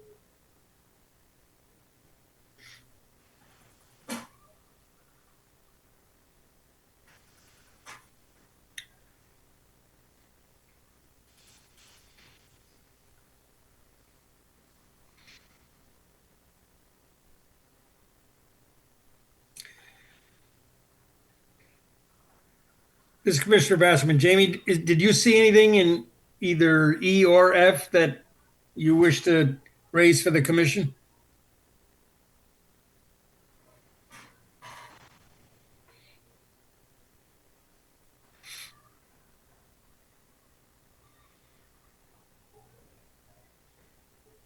um, Amy Frederick and the Willenita, not specifically. I guess in regards to F, we've kind of already gone over the fact that the proposal um would bring sewers to the area. Um, and I think another thing to consider in regards to F is I know in the prudent and feasible alternative analysis, one of the points the applicant made was that rather than being 10 or 11 individual homeowners, this is going to remain a common development with common ownership and maintenance. And we were talking earlier about those maintenance documents in regards to the proposed regulated activity, which are made inevitable by the proposed regulated activity, having those maintenance documents and the tree, the management areas identified, kind of codifies what's being approved for disturbance on site versus left in a natural state.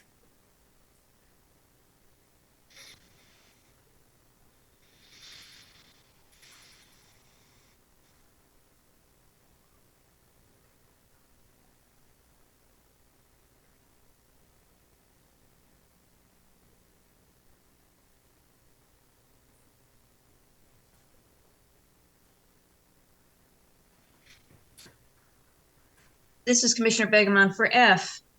Again, it has to do with the homeowner's maintenance, but I think we had talked about discussion of the fertilizer for the lawn areas and all, because the water eventually goes into the Farm River, which already has high nitrogen. We talked about trying to keep a low nitrogen and anything else that's considered detrimental to the environment from pesticides, herbicides, etc. So that's the only thing I'm thinking about for F.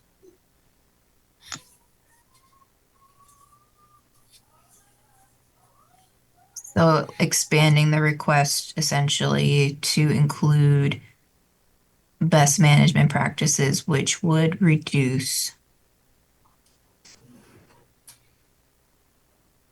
impacts from fertilizers, pesticides, and herbicides. Use and or impacts from fertilizers, pesticides, and herbicides.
This is Commissioner Basserman. Jamie, anything else in 10.2 that you wish to get clarity on from the commission as you're thinking of preparing a document that we would review in February?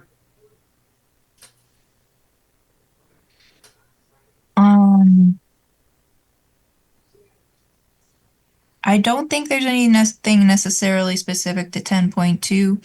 I think it would be helpful to kind of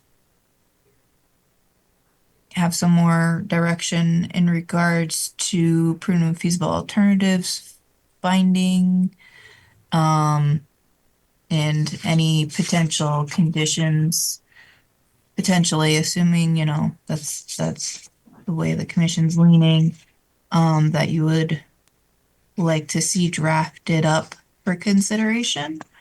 We've already been over a couple. I have a couple things that we could go over based on my notes from the meetings and the various exhibits on record, but I'd kind of like to start with what the commission has. So yeah, nothing more on 10.2 specifically, unless any commissioners have something they wanted to add.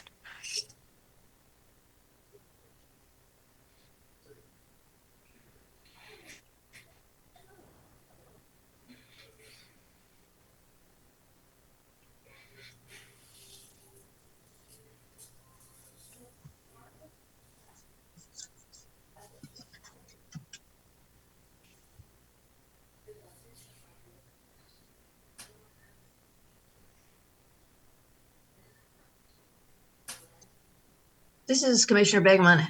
Has nothing to do with 10.2. And I don't know if this is the time, but I wanted to bring up some discrepancy I saw in the mitigation plans and then the letter from Logan on January 9th.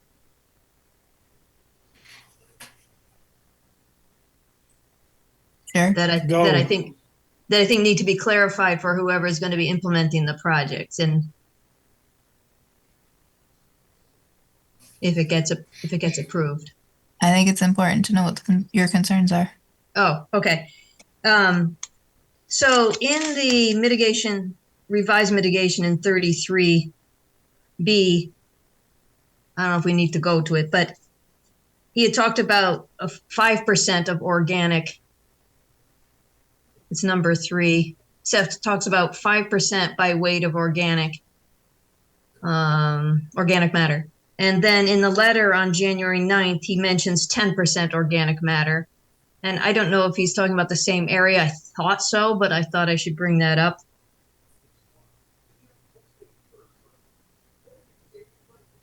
This Commissioner Bassman, was that in the topsoil, Commissioner Begeman? Commissioner Begeman, he's talking about when you bring in the Yeah, organic topsoil. But it's Right. for the bottom of the basin of the, like where the new, yeah, here. Right.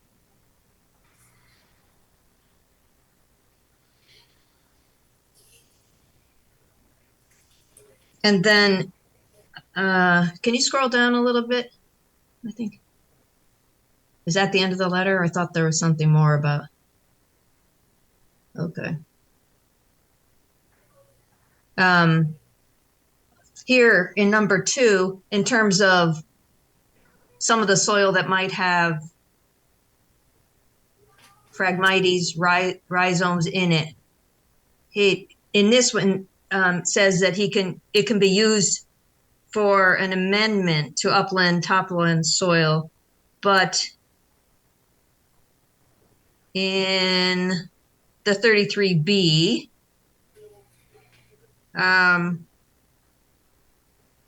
says that it can't be used. So I'm trying to. I think in 33B, it's specific to it can't be used Yeah, it's a number 5. mitigation areas. Okay. But I can take a look at that and make sure. I think that's right, because I think he's Because talking about it can be used for, as Commissioner Bagmont, it can be used in the upland topsoil area. I just wanted to make sure that I think we all want this to be clear and not have people putting some rhizomes somewhere where they're going to create more Phragmites.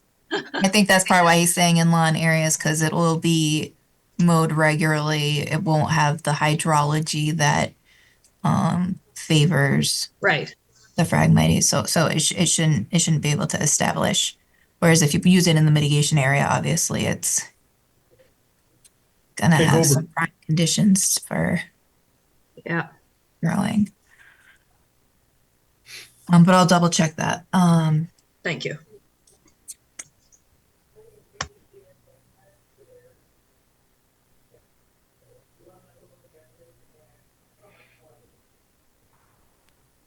While we're on that last letter from Rima, I think codifying that the 12 button bush should be added to the plan as a condition of approval makes sense. And that should be done prior to start of site work. And Jamie, this is Commissioner Brown. This is where I had the note about, and again, I think the language was in the minutes from the last meeting, but where we had talked about the pre-meeting to determine approximate timing for the work schedule and reporting to staff at some interval, perhaps weekly. But that conversation was in association with this 33B. And additionally, this is also where we talked about including IPM and specify the type of fertilizers.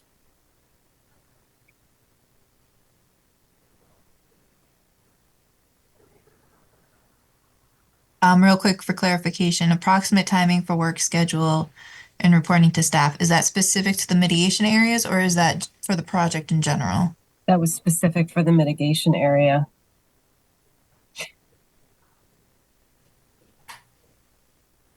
Not that we can't do it for the other, but this conversation was specific to doing this mitigation work.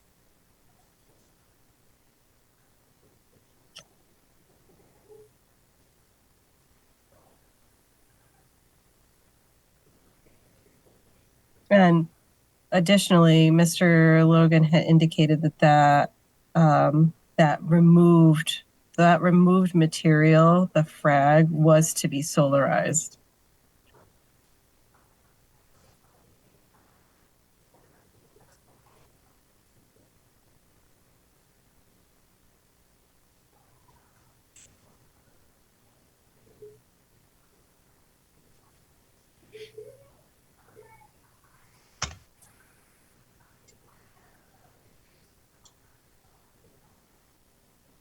additionally, if it was noted that during their work period, that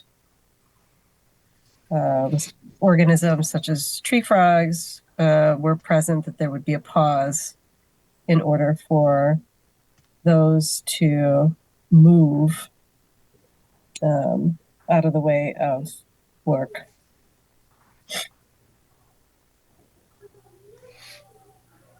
The work is preferably done in July, August, or the winter.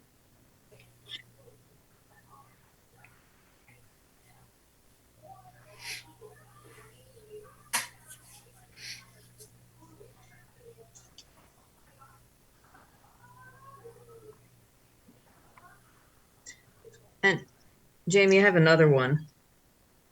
It's Commissioner Begemon, when you're ready. Okay. So in 33B, number 12, talks about some minimal topsoil may be needed.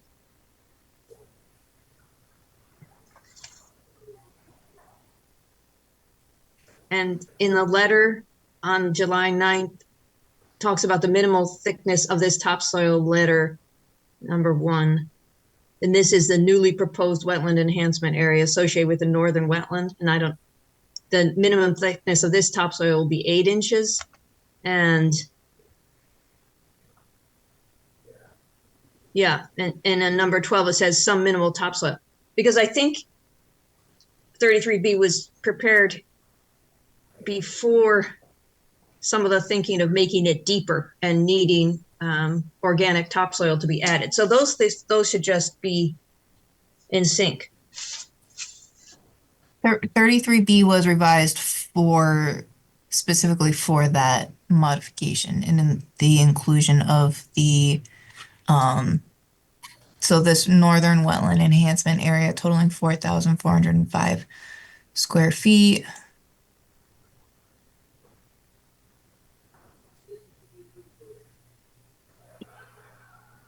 Let me just make sure.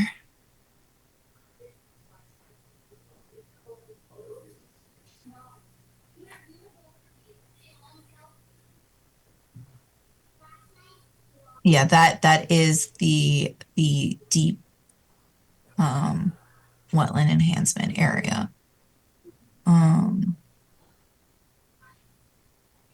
Well, Jamie, this is Commissioner Boda. I don't know if it's in that document, but we also discussed the inclusion of some microtopography.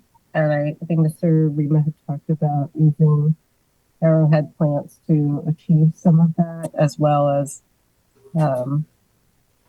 Commissioner Begeman was just talking about that the substrate, given the depth, may need to be augmented.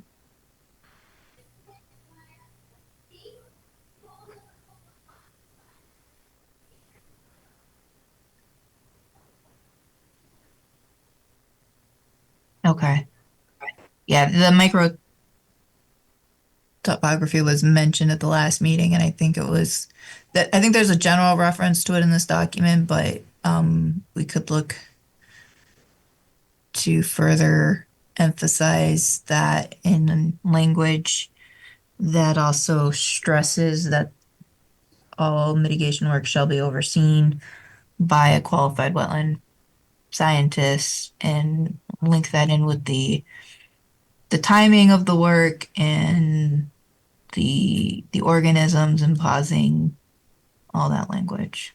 Yeah, and this is Commissioner Boda. I think that the other thing, as Mr. Rima has mentioned and the applicant had mentioned that they don't foresee changing teams, I think that it is worth noting that not just a qualified individual, but that it should be overseen by a qualified individual who has successfully worked on other similar mitigation projects before. So it's nice that somebody has the degree, but they need to have some proof of success.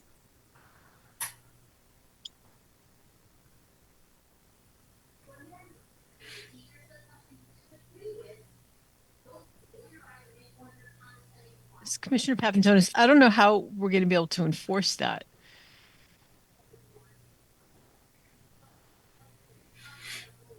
I agree with you, but it's a tough thing to enforce.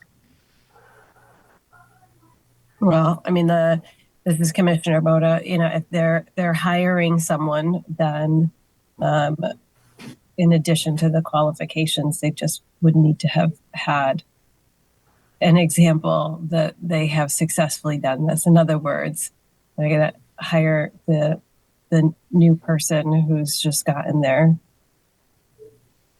degree, but someone who has because qualification.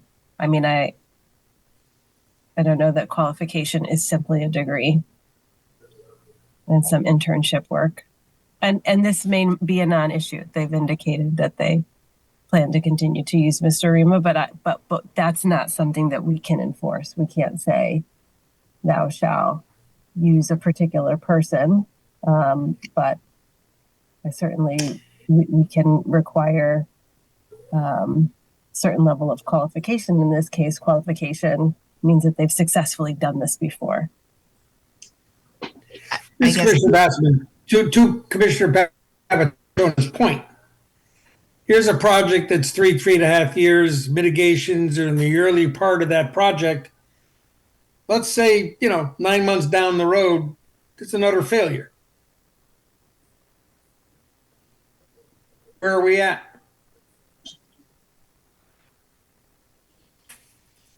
Commissioner Begman, I think what Commissioner Boda is saying is that if we ask for someone who has had success in wetland creation and enhancement and restoration, especially the creation part, because I think that's what we're most leery about. At least we've tried to put something in there to raise the bar, to show that we're serious about it being successful. It's one thing that we can think of, right? That somebody is overseeing it who has had success with projects. And whether it fails or not is a different story, but I think it's at least we're putting something in up front to help make it. I don't disagree. I guess I wonder what the consequence is. Well, this is Commissioner Boda. Do we say we tried and that's it? No, this is Commissioner Boda. Two things. One, I think that that's why we have the bond, so that it's not like, well, it didn't work. And two, I think that the hydrology of this particular area is quite different from the last failure.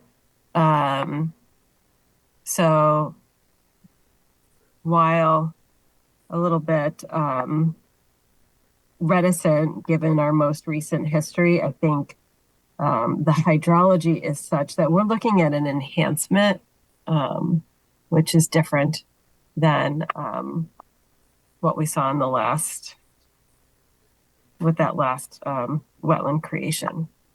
But to your question, I think that that's the purpose of the bond, to incentivize the property owner to continue to do what needs to be done to meet the goals of the permit. And I think that's also why we're adding in these conditions around the pre-construction meeting for the mitigation area, as well as benchmarks for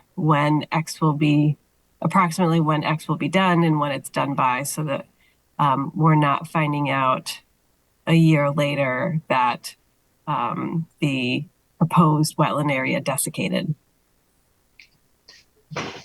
This is Commissioner Gokowski. I'm not really overly concerned about the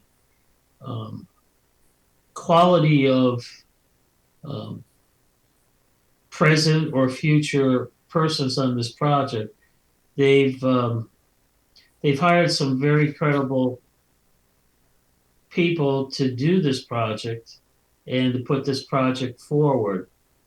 Do I agree with everything with it? No, but they are qualified, and I'm sure the property owner is not going to bring in somebody that's not qualified to do this, because this is a very this is a very expensive project for them to undertake. I mean, this is not $100,000 project.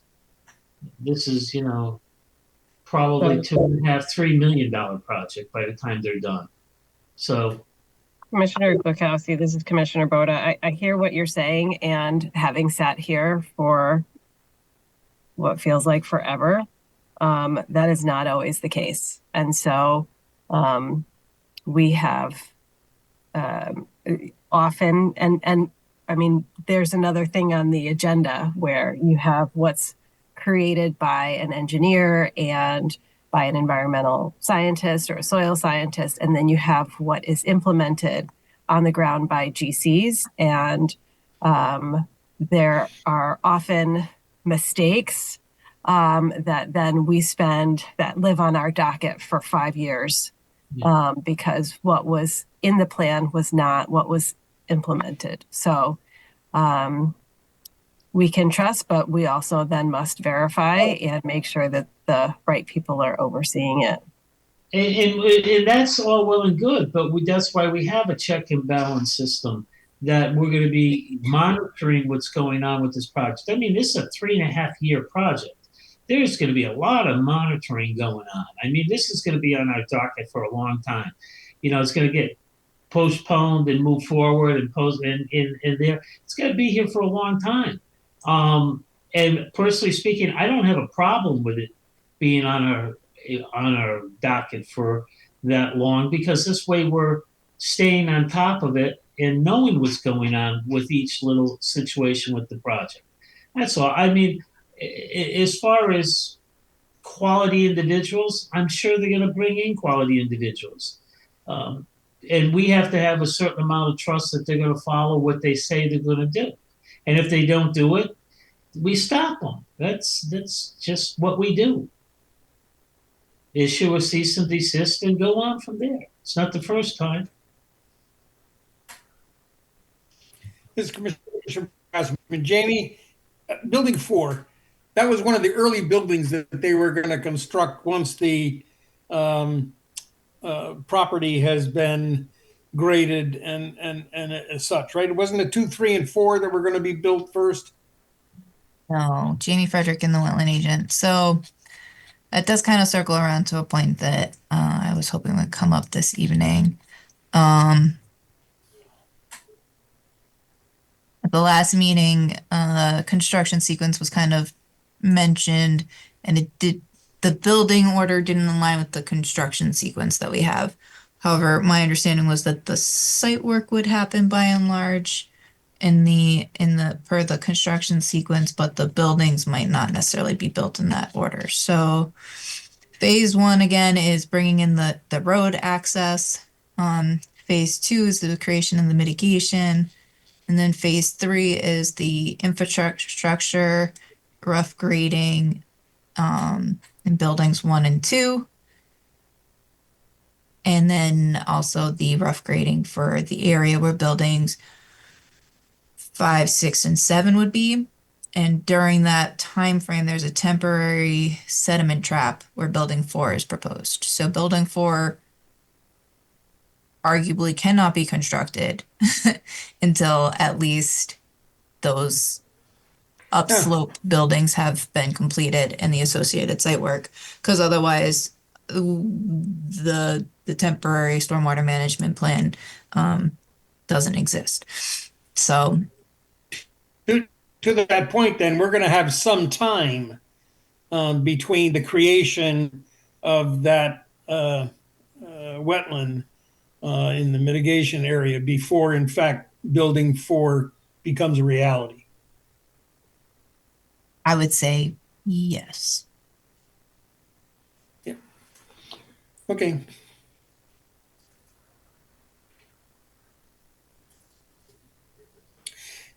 This is Commissioner Bassman. Jamie, you had mentioned a little more guidance on feasible and prudent. So given that the commission had the public hearing with the finding that there may be significant impact, the commission has to make a finding as to whether or not there's prudent and feasible alternatives. per state statute, the commission shall not approve the permit unless you make a finding that there's no prudent and feasible alternative. And then per the regulations, if you find that there is a prudent and feasible alternative, you need to suggest what that could be and what you would be looking to see should the applicant look to resubmit. So, the reason I guess I raised this, Commissioner Basserman, is, and Commissioner Boda kind of touched on it, when we talked about this half hour or 45 minutes ago, whatever, and that is that this is an improvement regarding the wetlands over the original subdivision plan. And given the fact that that is an improvement, in fact, is this a feasible and prudent application?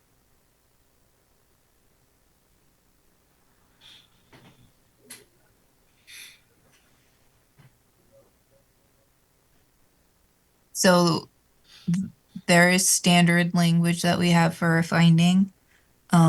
If the commission would like, I could throw that in the document, and then at the next meeting, you can decide if you want to elaborate, modify,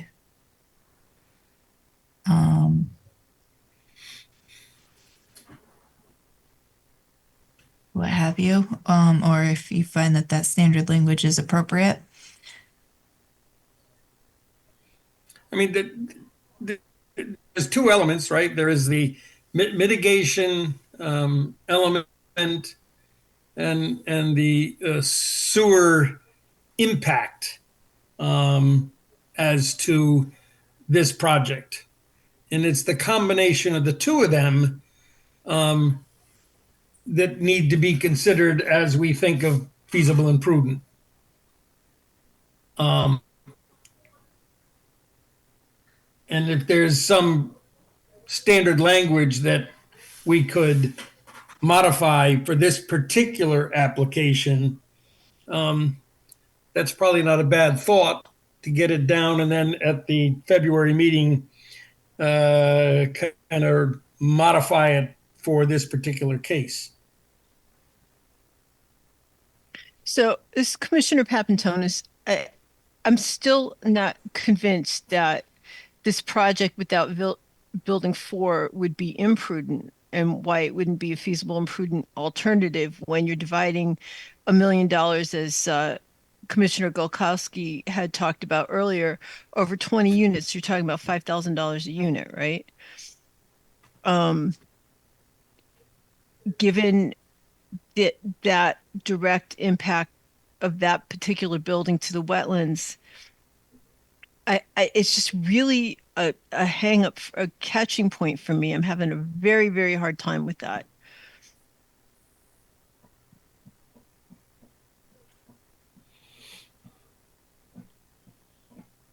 It was just it's just argument that this project doesn't work without those two buildings. I never saw the numbers. Commissioner Golkowski, Commissioner Papagonis, I don't think that $1 million infrastructure cost is going to be spread over a 20-year period. I believe that the builder has to outlay that money to do the infrastructure for the sewers, set it up, and bring it tie it into the town. I just want to correct you, Commissioner Golkowski. It's Commissioner Papantonis again. I said over 20 units, not 20 years. Okay. So we're talking about 22 units or 20 units and $1 million. It's not a huge number per unit different when you're talking about real estate.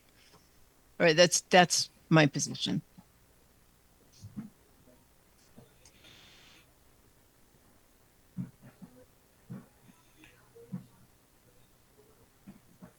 But this is Commissioner Basserman, but if you follow that thought, then the basis of denial would be what?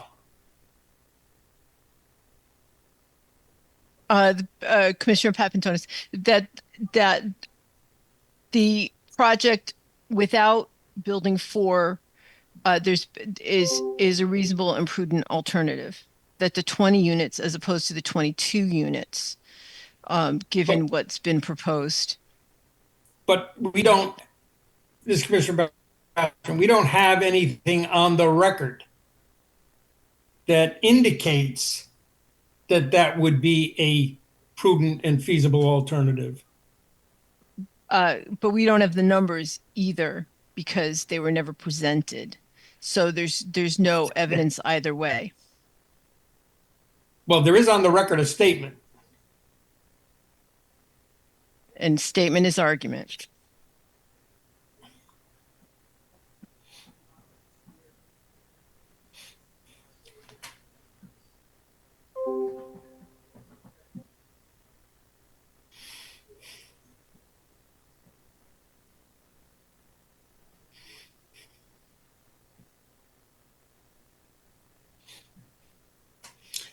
Well, we got something to think about.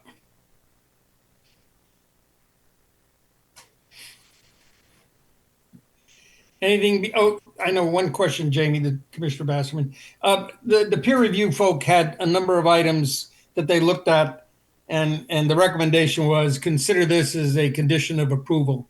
I assume you'll pick those up from that document. Yes, so I have them kind of scattered throughout my notes, but Jamie Frederick and the wetland agent. One of them was Snow piles. wetland mitigation plans, notes, and plant lists and details prepared by REMA shall be incorporated into the final plans. I think that Georgia Logan had made an argument that it's better not to incorporate them into the final plans because then it's less likely that a contractor will take his plan set and say, I've got this.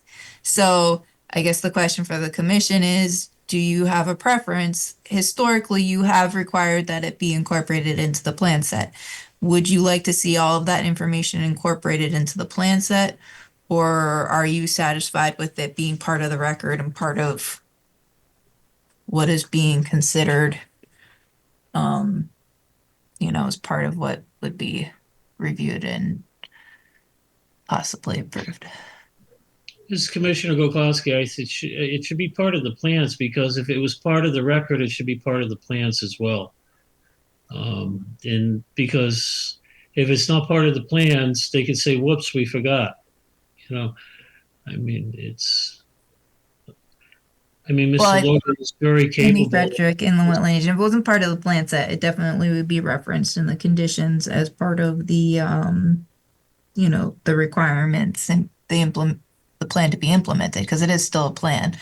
I'm not saying I don't think it should be part of the plan set. I'm just trying to explain the rationale for those that may not recall as to why it wasn't provided in the plan set to begin with. But I know that the applicant has indicated that they certainly could do that, so I don't foresee it being an issue or pushback point. I just want to know if that's something the commission would want to move forward with in the list of potential conditions for consideration, should the commission decide to move forward with a permit. This Commissioner Basserman, I don't see any reason to deviate from prior practice. This is a long-term project. Things are not going to go 100% the way we planned. Having it in an easily recognizable, document without having to refer to multiple documents, I think is better. And then another one that that CLA had was the stockpile location for wetland soils should be shown on the plans. Pretty straightforward. Two other questions I had for the commission in regards to potential site plan modifications. There was discussion about the fact that the CDS hydrodynamic separator could achieve the 90% greater total suspended solid removal as represented in Exhibit 35, rather than the 80% represented in Exhibit 3E. So I would suggest the site plan should be revised to specify the appropriate screen size to achieve that. Right now it says TBD. Um, and then the other one is in regards to phase one clearing limit. And I don't know if this is a significant point or not, but I'll just point it out and we can move on or whatever the commission feels is appropriate. But the red line here is the limits of the erosion controls, and the purple line is the limits of clearing. If you follow the existing tree line, I think that's Amy, why. there's nothing on the screen. Oh, sorry. Okay. So the red line is the limits of clearing, or no, sorry, the red line is the erosion control measures, sediment erosion control measures, and this faint purple line is the clearing limit. I think the reason why they put the clearing limit where they did is based on the existing vegetation line, which is this dark kind of bumpy line. I was concerned about the fact that the clearing limit extends into the wetland area before they're doing the proposed activity in the wetland area. And would suggest that the clearing limit should potentially be modified to follow the erosion controls on the southern extent of the phase one site plan. But at the same time, I guess the thought process is that this area is already kind of cleared.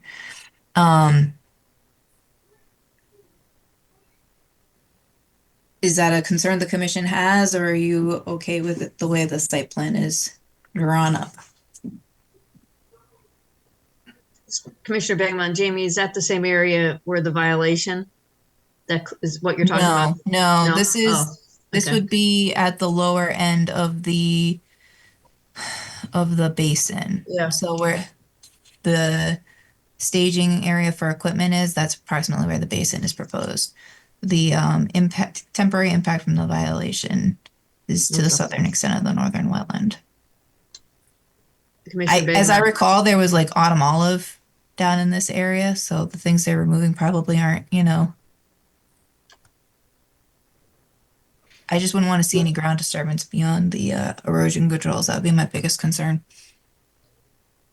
What's your recommendation, Jamie? So I guess the recommendation is either leave it as is or modify the clearing limits on the southern extent of phase one to align with the sediment and erosion controls where the call out for double row typical is indicated. And why wouldn't we do that? Yeah. Sounds like I should write up some language. Okay. Okay, this is Commissioner Boda. I'm signing out. Thank you.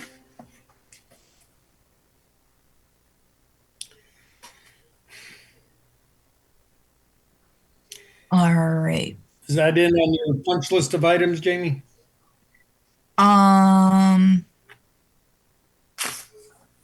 Not particular. um, This is Commissioner Begman. There was also something in the letter about marking those piles of stuff that's taken out of the wetlands with 4 flags or something. Is that somewhere on the plans? no, that was, I think, called out as a modification that could be made to the plans. Okay.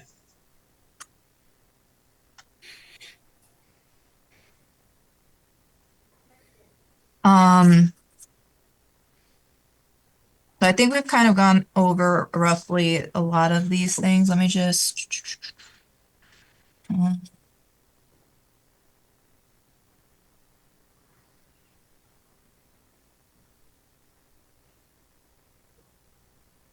Yeah, I think the only other one that I want to mention is, and it's just a quick passive comment. There is a conservation restriction that follows the conservation restriction from the subdivision approval.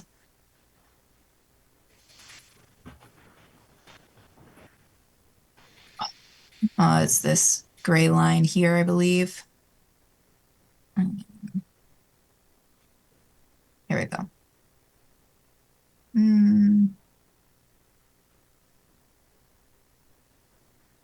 deed restriction conservation area. Deed restriction. So basically that the conservation restriction language should be provided for review by the inland wetland agent and town council.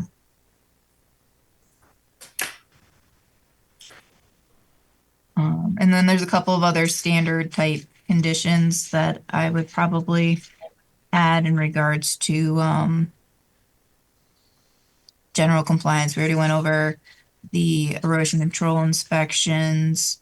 And then I think the one other site specific one I've got here that we haven't touched base on is certification from a licensed geotechnical engineering firm monitoring the basin construction shall be submitted. Because I know that was a concern that CLA had in regards to the long-term stabilization of the embankment between the basin and the wetland area.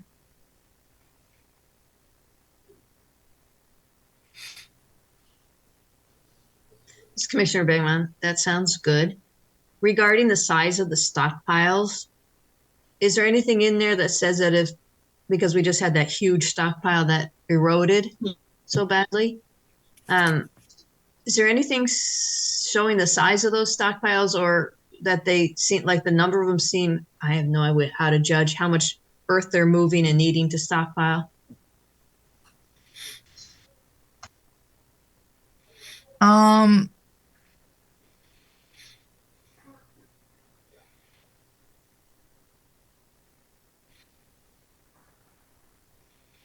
We don't have quantities of like material being moved for each phase, if you will. I believe that Commissioner Basserman, are the stockpile areas to scale on the plan? I'd say probably not. So I think with the stockpiles, the thing to kind of focus on and potentially highlight as a condition, and I think I actually may have started something on that front, is the temporary stockpile.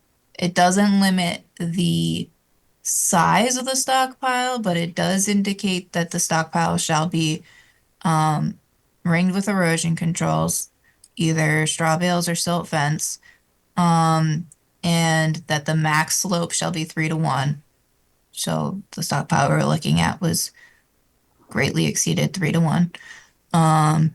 And it does say stabilize entire pile with vegetation or cover.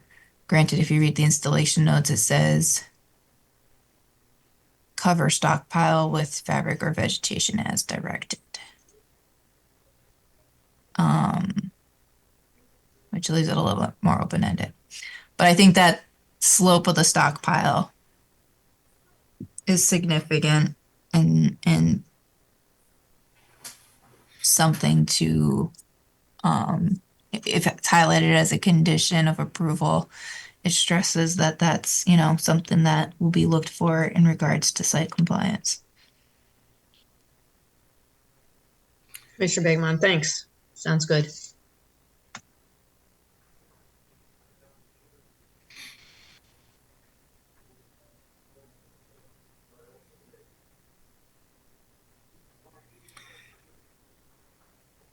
This is Commissioner Bass. And Jamie, as a matter of, I don't know, protocol, I guess.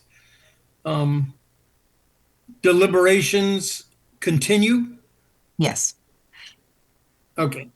Just, we treat this as similar to, public hearing, I guess. Is there any more discussion needed on the deliberations this evening? Do you have enough to, prepare what you thought you'd be preparing for us in February? I think so, and we can always workshop it. Right. So at this point, unless other commissioners have something they want to chime in on 240902, we'll look to continue the deliberations at the February, what's the date? February 13th meeting. 9th? February 13th meeting. 13th. It's not a Friday, is it? No. Nope, regularly Thursday, scheduled Thursday. Regular. Okay.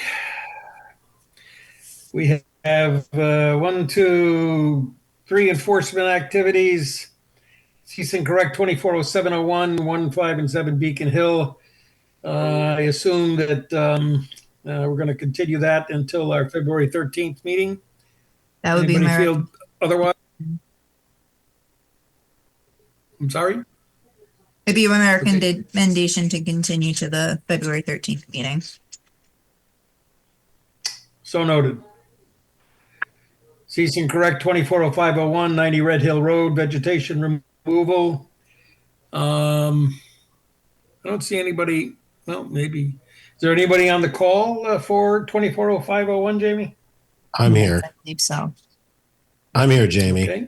I'm here. All right, let me close out of everything for the last thing and open up the plan that we've received. So just to recap for everyone, there were some mature trees removed, some piled up woody debris, which has since been removed, and now the commission's looking at the recommended tree planting plan that was prepared by Soil Science and Environmental Services. Jennifer, No, we're still looking at. yeah, who's on the I'm working call. on it. Thank you. So I don't have a whole lot of pictures of this site, unfortunately. It is challenging in the sense that where the trees were removed, it's rocky ledge on a slope. So, as far as replanting, it is not Challenge. conducive.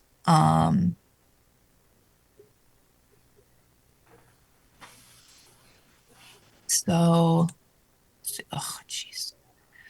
All right, so here you can kind of see the piled up woody debris, which has been, for the most part, removed to a satisfactory level. It's been removed. You can see that there was a bit of impact from accessing to remove that material, which will be relevant when we look at the planting plan. And then in the back, you can see some of the other fallen trees. And then you can't really see that it's a rocky slope, but it is. It's not prime planting areas. So Jennifer Bennett went out and took a look at the site, and I'm going to jump down to her recommendations. We can always go back. She has much nicer pictures. So here you can see that it's not ideal for planting and establishing new tree plantings. You can also see that there are some saplings already in play, and at a certain point you want to work with what the existing conditions are, and you don't want to plant something that's going to compete with something that's already there. So this is again kind of where the access trail was, and essentially really jump down to the plan. So the shrub, she's proposing some shrub plantings along that access trail and tree plantings more in the opened areas to the rear where the trees were removed. Jump to the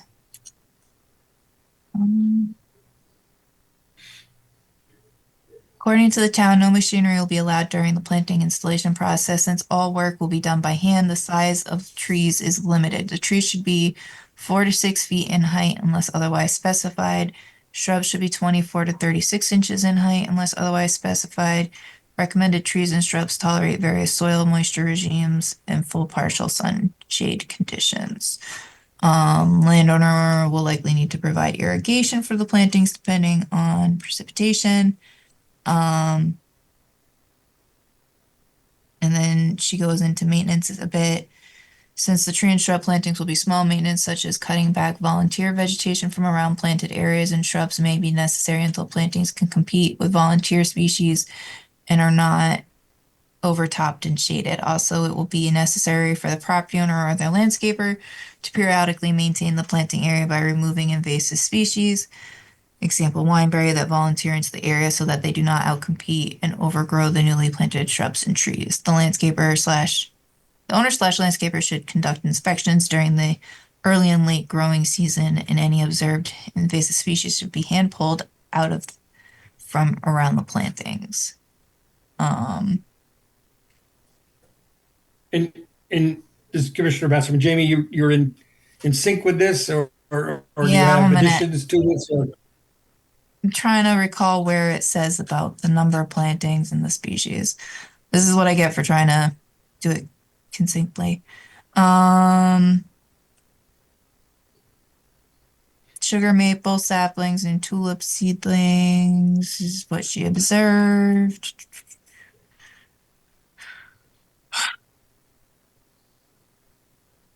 Okay. Generally, we recommend utilizing the same native, non-invasive species that currently exist. So I recommend native, non-invasive tree plantings, red maple, sugar maple, and yellow birch for a total of 3 to 5 tree plantings. Since the recommended tree spacing are large growing and planting spacing is generally recommended to be 30 to 50 feet apart to maintain the health of the trees as they mature. And then they're also recommending 6 shrub plantings, combination of witch hazel and maple leaf viburnum. So I think given the challenges of planting, it seems reasonable. I would like to see the 5 tree plantings if possible, because it was a pretty large area that was impacted. But like I said, there are a lot of volunteer trees out there already, so it might be, to be field verified closer to the time of planting. And I think given that it's less trees being planted than what was removed, and that of course all of the trees being planted and volunteering are of smaller stature, that the invasive monitoring and management is important. So I'd probably suggest that I think the planting plan is appropriate with monitoring for 5 years. And if you wanted to, you could do monitoring of 5 years, potentially reduced to 3 if they're successful for those 3 years of monitoring. That's my thoughts on it. Any questions from the applicant or from the commissioners?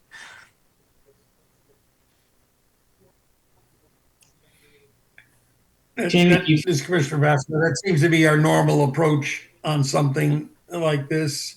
5 at the outset, 3 if things materialize as we hope. The initial In order terms did of the monitoring. require 1-for-1 planting. But I have to admit, right from the get-go, I didn't really think that was very feasible given the site conditions. Yeah. So it's one thing when 2 trees decide to grow kind of concurrent to each other. When you plant them and try and get that effect, it doesn't generally work. This is Commissioner Begaman. If it were 1-to-1, how many trees would have to be planted? Honestly, I'm not sure. More than 5? More than 5. I would go with the 5.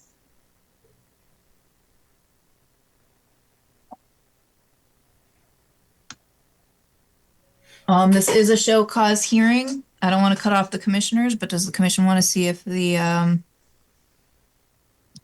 owner has any questions or things to add to what's been said? Jamie and commissioners, it's Chris Parrish. I don't have anything to add. I'm just here to get this resolved and move on. If you want to work on the 5 trees, I'm glad to make that happen. I'm glad to have Jamie come out near planting time and, evaluate what's currently growing and make final recommendations at that time as well. This is Commissioner Bestman. A question. How large is the area, Jamie, that the plantings would occur?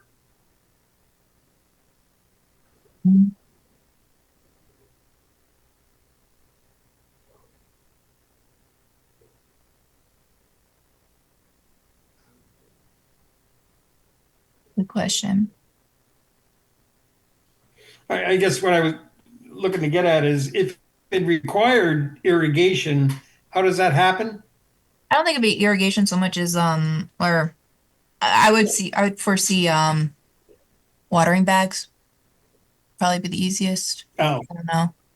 okay. Because Or either that, or I don't know, distance from the. a long hose maybe that can go Yeah, down. but I'm saying that's a long stretch. Um, I think that the use of mulch to help hold what moisture, um, you know, does get to the area naturally is beneficial. And then watering bags, they could be carried. Obviously, they get quite heavy and cumbersome. And or the property owner could potentially daisy chain some hoses to get out there. Let me. Is everyone seeing this aerial? No. Oh, now we are. Okay. So you can kind of see where the clearing of the trees was in the proximity to the house. So you put,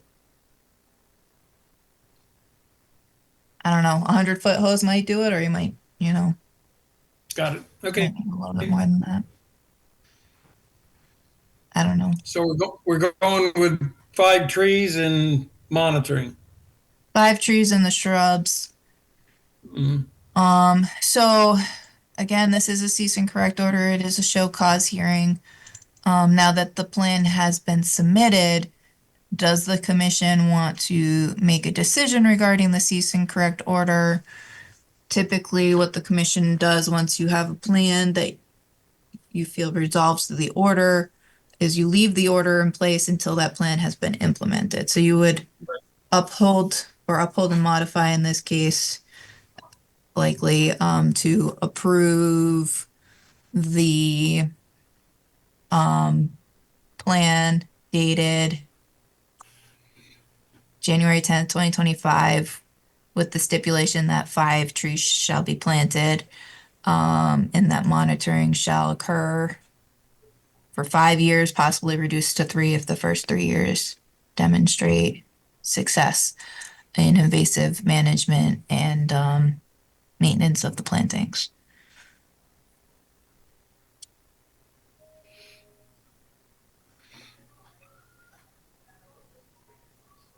Do you need a motion for that? Yes. And then I guess the question is, do you want the monitoring to be done by a wetland professional / soil scientist / botanist? Landscape professional? Do you have specifics on who you want to be doing that monitoring? Or Do we have a pattern that we use for a homeowner? Do we lean toward landscape professionals, or do we go in another direction? I think that you could say wetland scientist or qualified landscape professional. Landscape. Experience in invasive species management or something, because we want somebody that will know wineberry versus blackberry, right? Right.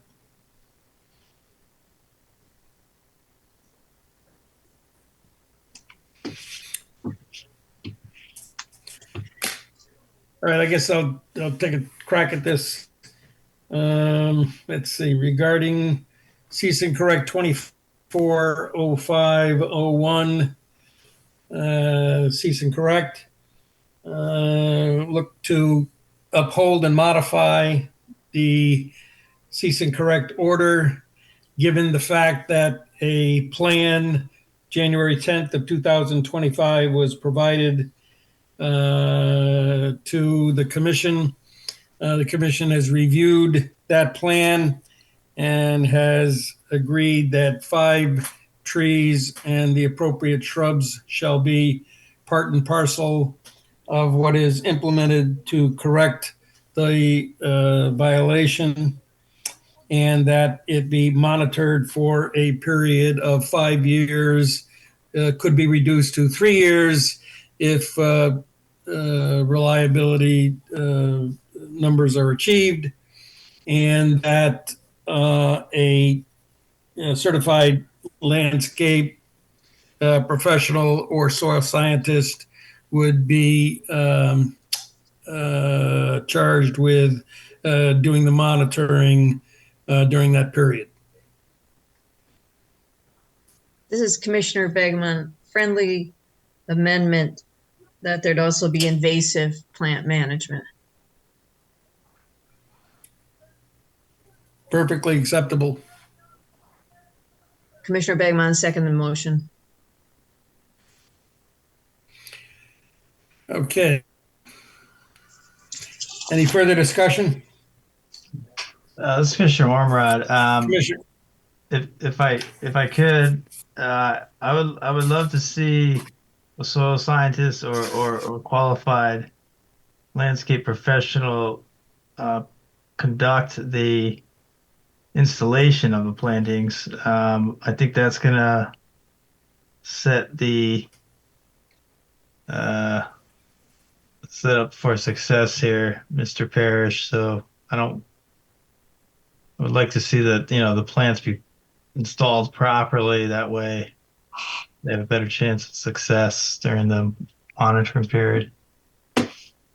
I was going to have Van Wilgens do the planting, but you're suggesting something else? Jamie Frederick and the Wetland Agent, there's a motion on the table, so it's not really open for conversation at the moment, but so, I mean, I think that qualifies as a landscape professional, perhaps? Yeah, this is Commissioner Arnold. Yeah, that's fine. That qualifies in my mind. Thank you. so the friendly amendment, Commissioner Amrod, would be that the professional be present at the installation, not just the monitoring. Correct. Yep.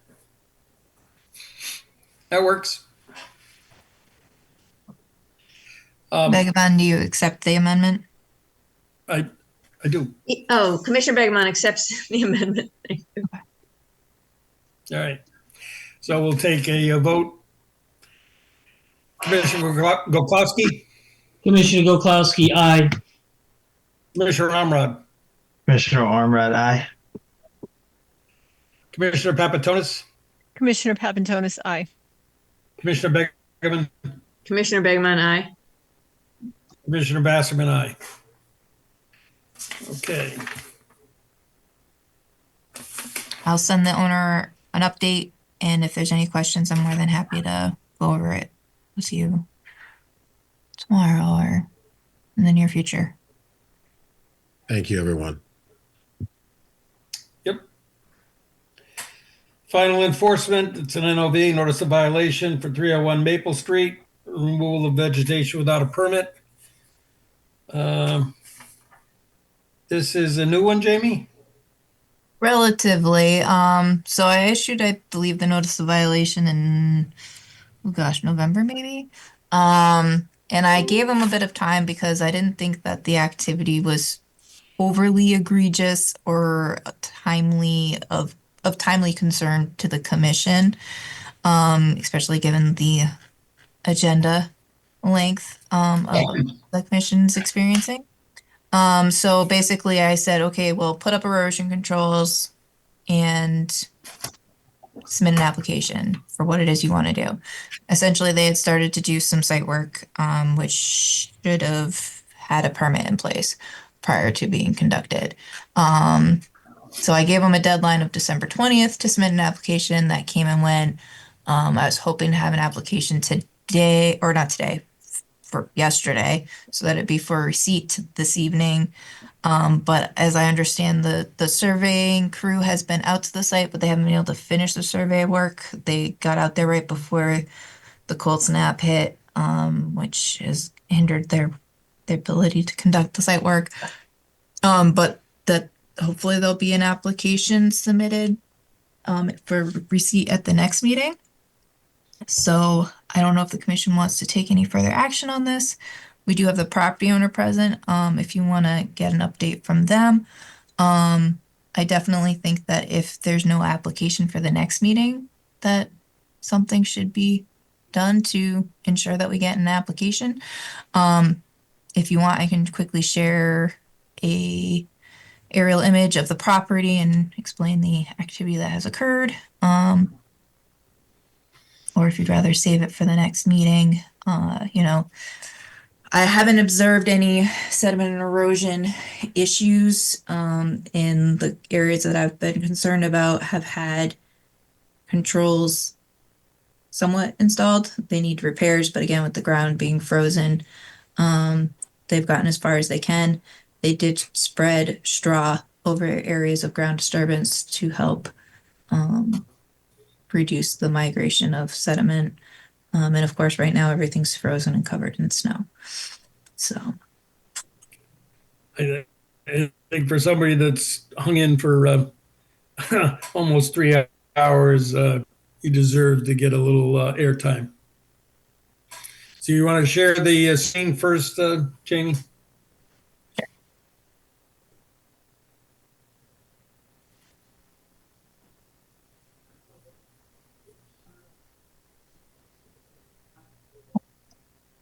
maybe if my computer works. Okay. Oh, actually, there was a question that I wanted to ask the commission too. So, all right, is everyone seeing a GIS map with Yep. Mhm. the 301 Maple Yep. Street? It's on the corner of Maple and Swift. There's a water course to the rear or to the east that flows south. So one of the questions asked was, do they have to have the wetland delineated? It's a water course with a steep slope leading down to it. So I think the contours define it. I think it wouldn't be out of line with past practice to waive the wetland delineation. But since we're all here, does the commission feel differently? I can also jump over to the No. NOV. I attached some old photos to the NOV from my predecessor. This is what the slope looks like. So, I mean, the edge of the wetland / watercourse is, in my mind, pretty well defined. Defined. Um,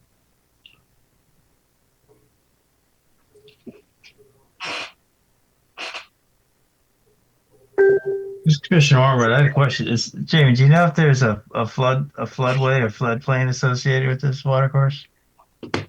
there is, and I believe that the property owner has been in correspondence with the engineering department in regards to that and Okay. how that relates to any activities on the property. Yeah, I'm fine with waiving the delineation. I mean, yeah, like you said, it's a very narrow channel, probably man-made. Those look like, I don't know if those are fill slopes up against it, but yeah, I don't think we have a pretty good idea where the line is here. Yep.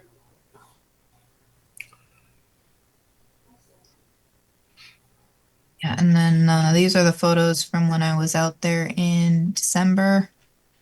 You can see the straw spread on the disturbed areas.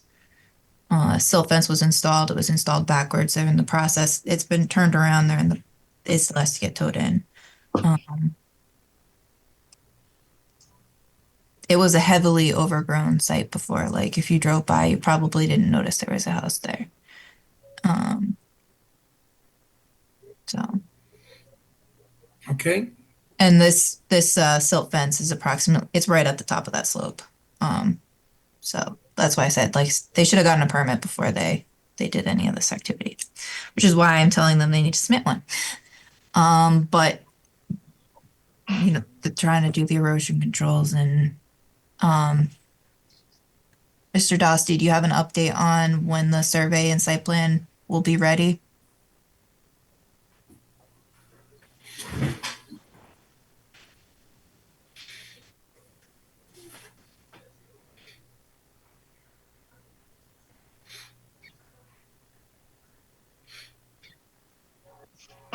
We can't hear you. Mr. Dosty, you have the floor.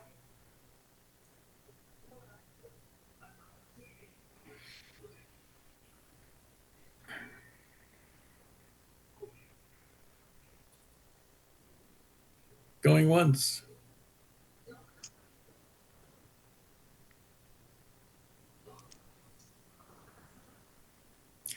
That is hand raised.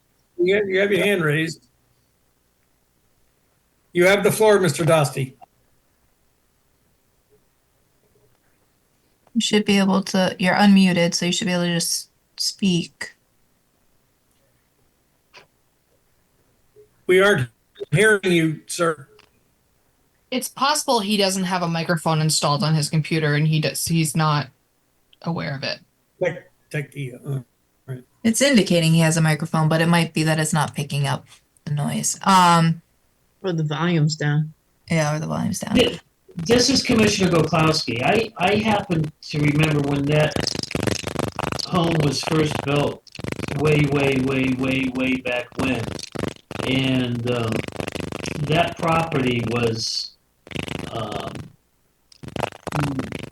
not overgrown. It was pristine, and I mean, when you took the corner on Maple Street, that house stood out.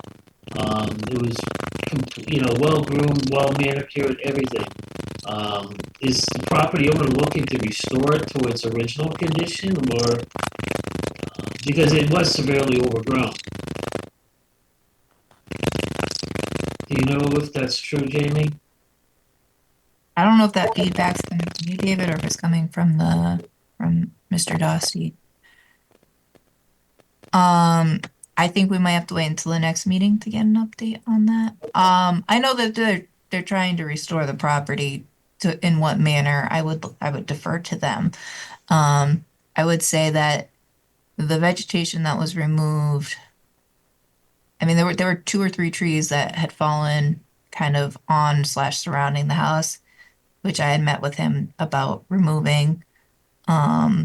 And then subsequent to that, there was some smaller vegetation removed, mostly undergrowth, removed from the rear of the site, and that's when I issued the notice of violation. There were no mature trees removed from the rear of the site.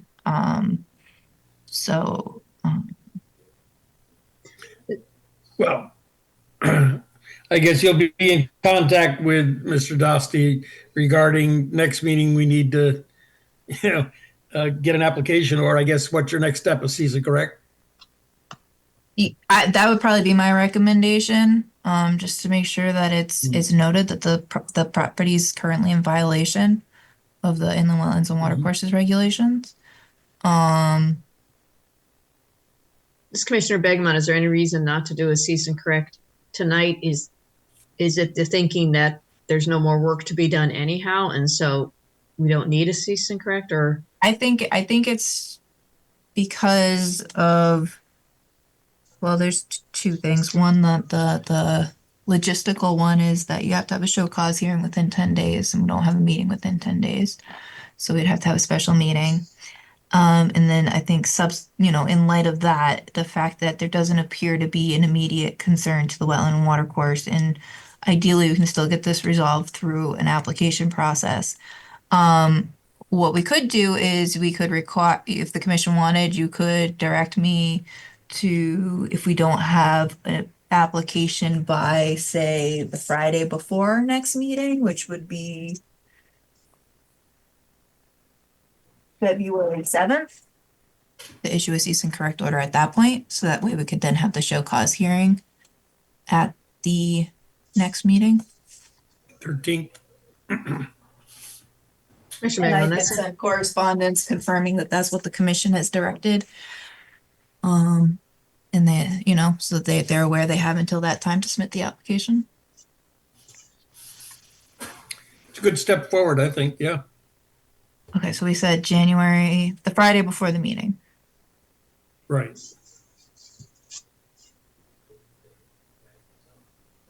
There's a comment from Mr. Doste in the chat. Thank you, Commissioner Bigwam. Sure.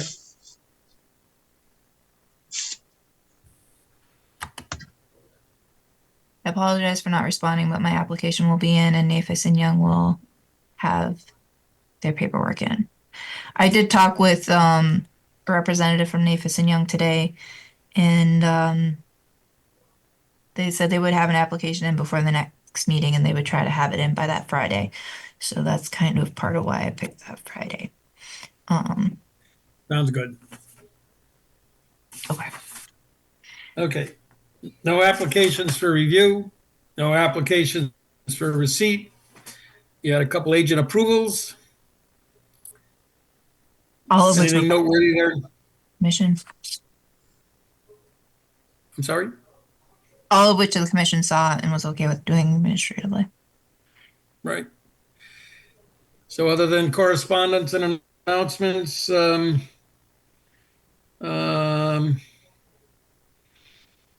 else to add, Jamie, into the correspondence and announcements? Not particularly, just we are kind of starting to get close to the registration timeframe for those two items. So if you're interested in registering for either, please let Katie know. So Yeah, I that think Katie sent out a email February 7th. I think she was looking to get for the. I probably won't put these on our next agenda. So this is your kind of last written reminder. Yes, February 7th, Yep. please, is the deadline for the land use law Land use. one. It takes finance a good week or so to cut the check and then to mail it out. So I want to make sure that we have ample time to do that and without rushing the finance department. So February 7th, and I do not have a registration date yet for cause, but I will let you know once I get that. Yeah, I don't know. They have their registration up yet. Katie, it's Melissa Papantonis. I'm going to do the legal one. I'll send you an email tomorrow. Wonderful. Thank you very much. Yep. Katie, me as well. Thank you. See, reminders are a good thing. Yeah, they are. Okay. 10 o'clock and signing I up for think- seminars. I think 10:06. I'm sure we have things that we'd like to get to. So good night, all. Good night. Meeting adjourned. Good night, everyone. All right, good night. This program was brought to you in part through the support of the Town of Branford.